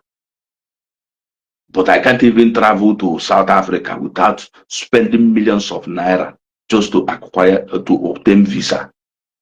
I can't even travel to Rwanda, Congo, Angola. But an American citizen can travel all over the world, 179 countries.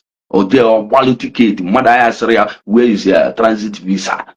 This world is too political, and the category you follow in, you need to accept that.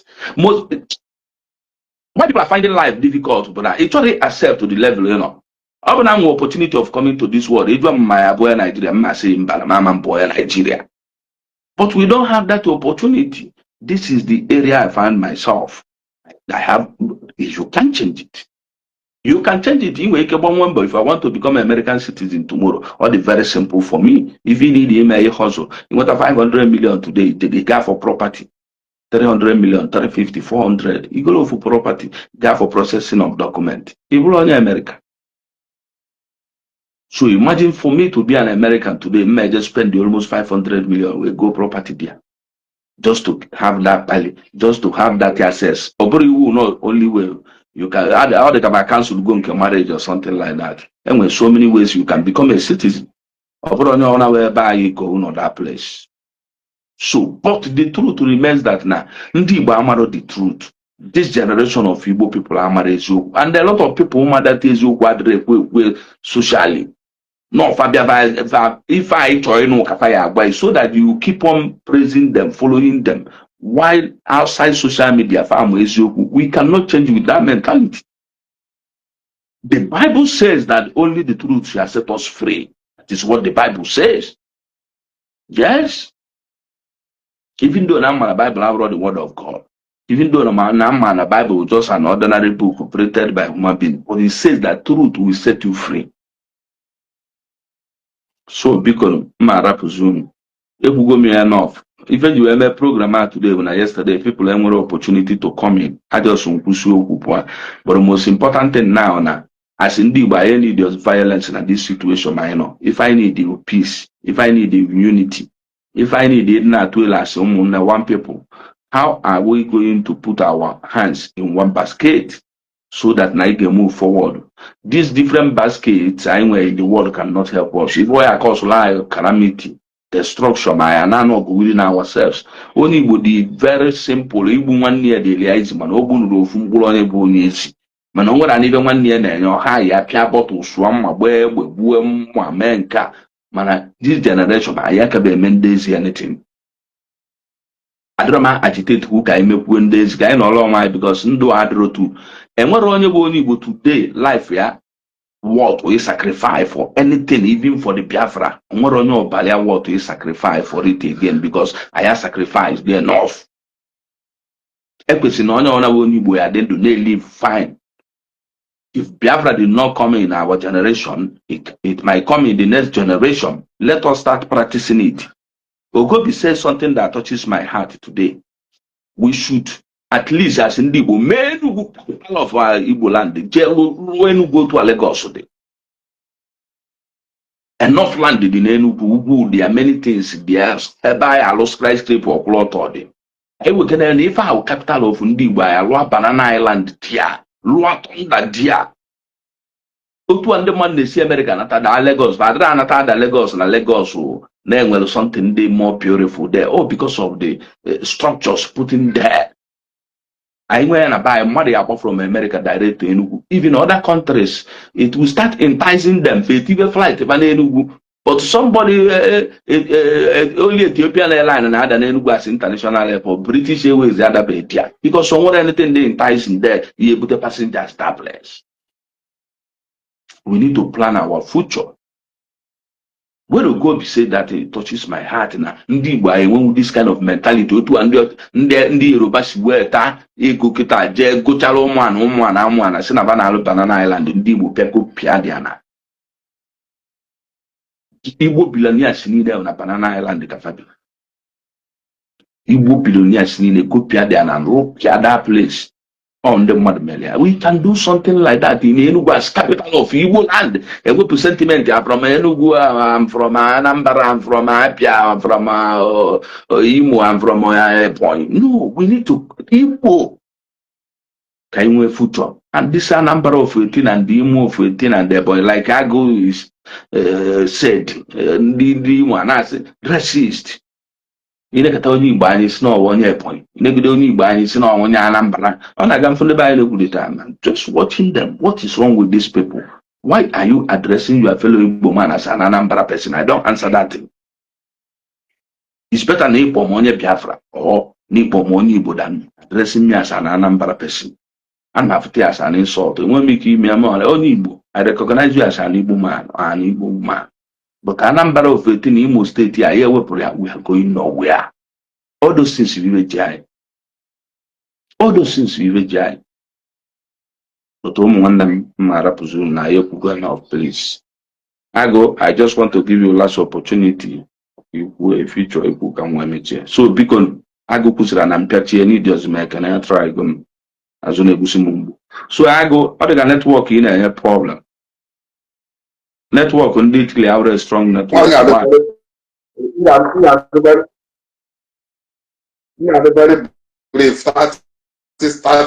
Why na network on data strong? Kebi bini talo ibini on one go on the gun. Ibini one on every.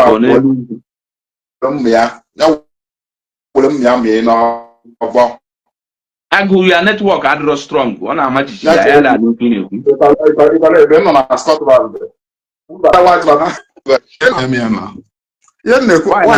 They use their phone. Mba. Mobile network. Ah. Okay. Yeah.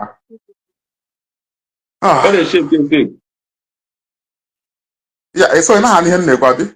Yes. Onye ọbụla na ihe ndekwa onye ọbụla bụ onye Igbo were onye say there is nothing. Guru ogide ife aka mmadụ dere ya ka onye dere datin. Edochi ogide datin. From Africa, there is nothing we can do in Nigeria. There is nothing we can do in Igbo land.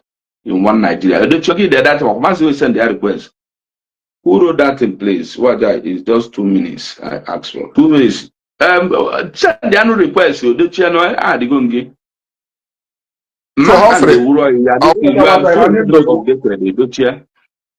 I go 1 minute, please. 30 seconds. Hopefully, push everything. So, onye ọbụla bụ onye Igbo gwere m ya mmiri n'ọbụ ka anyị mee align with Atiku. Ihe ka ebe abịa kwesịrị ime n'ụtụtụ. Anyị mee align with Atiku. Ọ bụghị iwu na anyị abụ onye isi ka anyị jiri nwayọọ. A na-build ele foundation before attack. Then basically that is it. How much in ikwu. Hopefully, push everything. So you support the ideology of Humphrey. I support Atiku for presidency. Hopefully,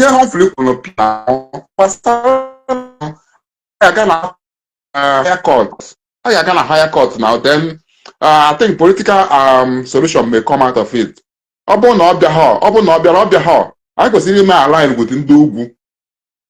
You got that? Because ndị akpara ya asị more than ndị ugwu.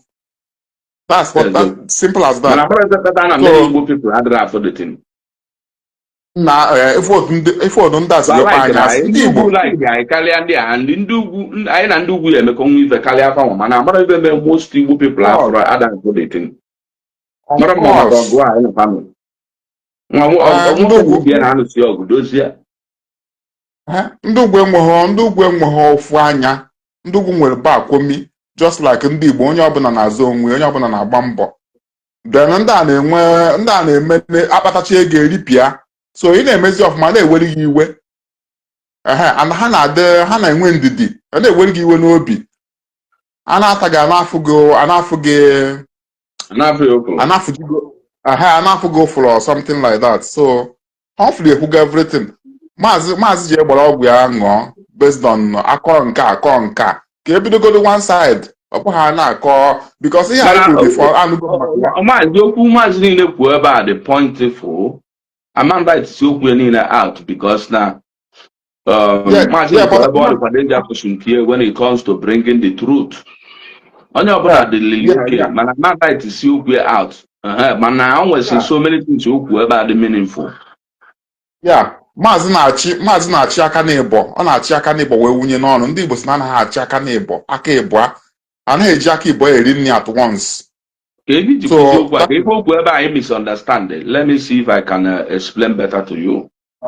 Can I recall all of them? Ọ dị ka netwọk ebe nọ dị poor. Gbanyụọ phone completely gbegharịa ka o nwee fresh network. That Wi-Fi ị na-use adịrọ strong.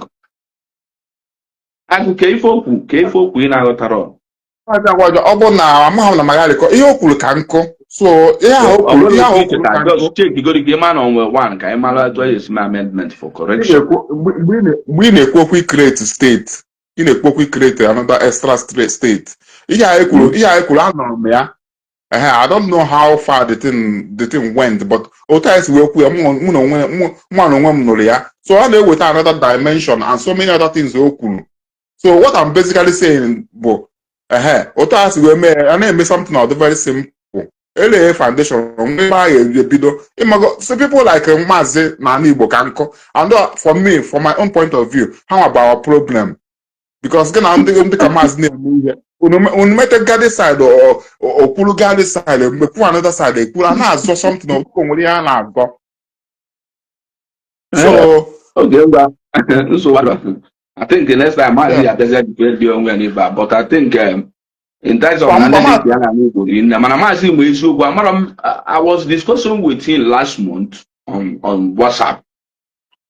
I said the same thing to him. Now, I'm with this kind of no possessing this kind of mentality. Now, this discussion, even I begin the argument. Like I create a WhatsApp group, but my happiness today, and didn't even mention Celia meeting and that WhatsApp group today. Buwan is even in Nagwea. But Mazi is a wonderful guy. The only thing when it comes to this, only the deliverance and the liberation. Yeah, Master excellent. But I I'm not no need in a mamma no possess this type of mentality or spirit. No need to liberate you from blindness, which money I make the argument during what I made create a WhatsApp group. Come a few people knew to I never the only I never mentioned got them mark what I get in at the WhatsApp. Man, after that, publicly. Even in I want to mention Mupotagasia, so I didn't have running a Victor. I'm not on the intention of Edoche, but I'm an Edoche no way. On a network, yadro, only use Wi-Fi. That Wi-Fi yadro strong. So, yeah, Waja, thank you. Shout out to Humphrey. But Humphrey, sometimes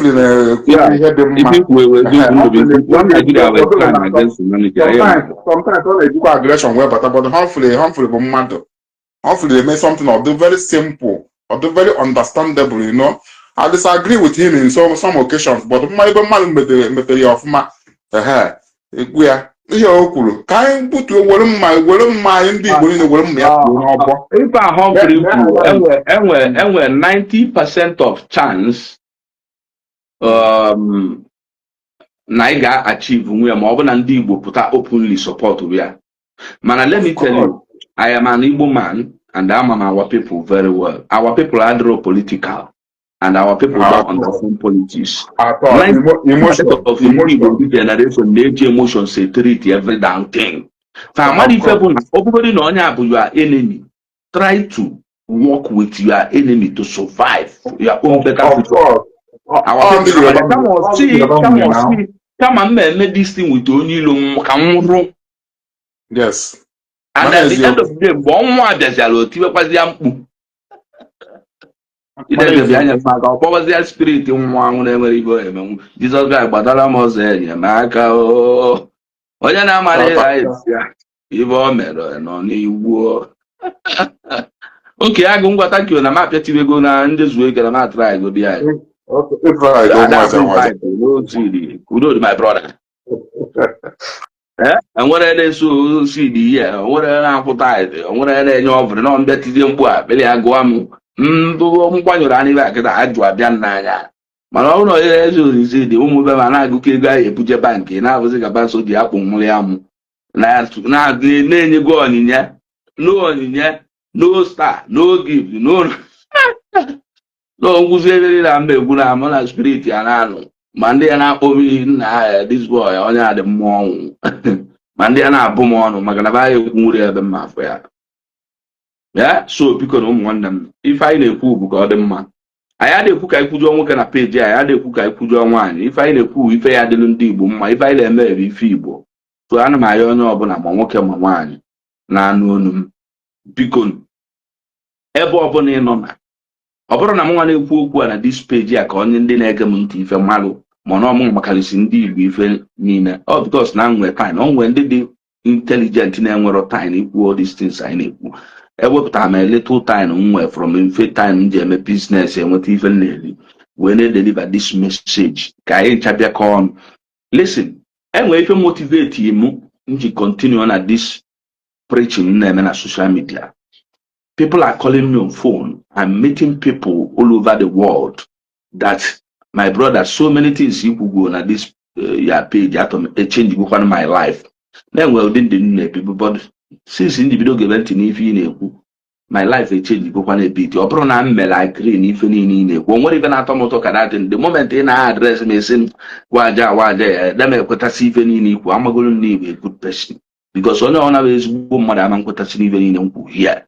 The moment he be able to well, but I've gone near I don't matter. He did disagree with some. I have a bit of the log ahead. On a kid, I'm only a good friend and on his woman. But if I never I'm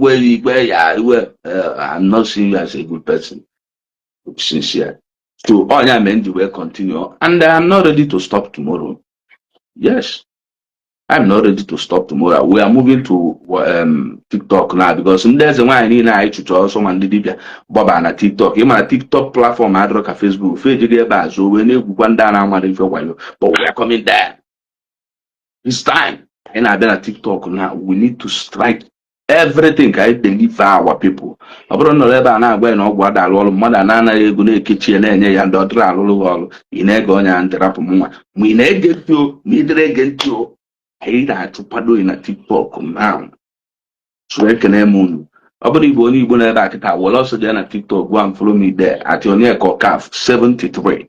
At Onyeko Calf 73. I gave you live video very soon. Kind way kind of like Team Mado 8. When they Buhama.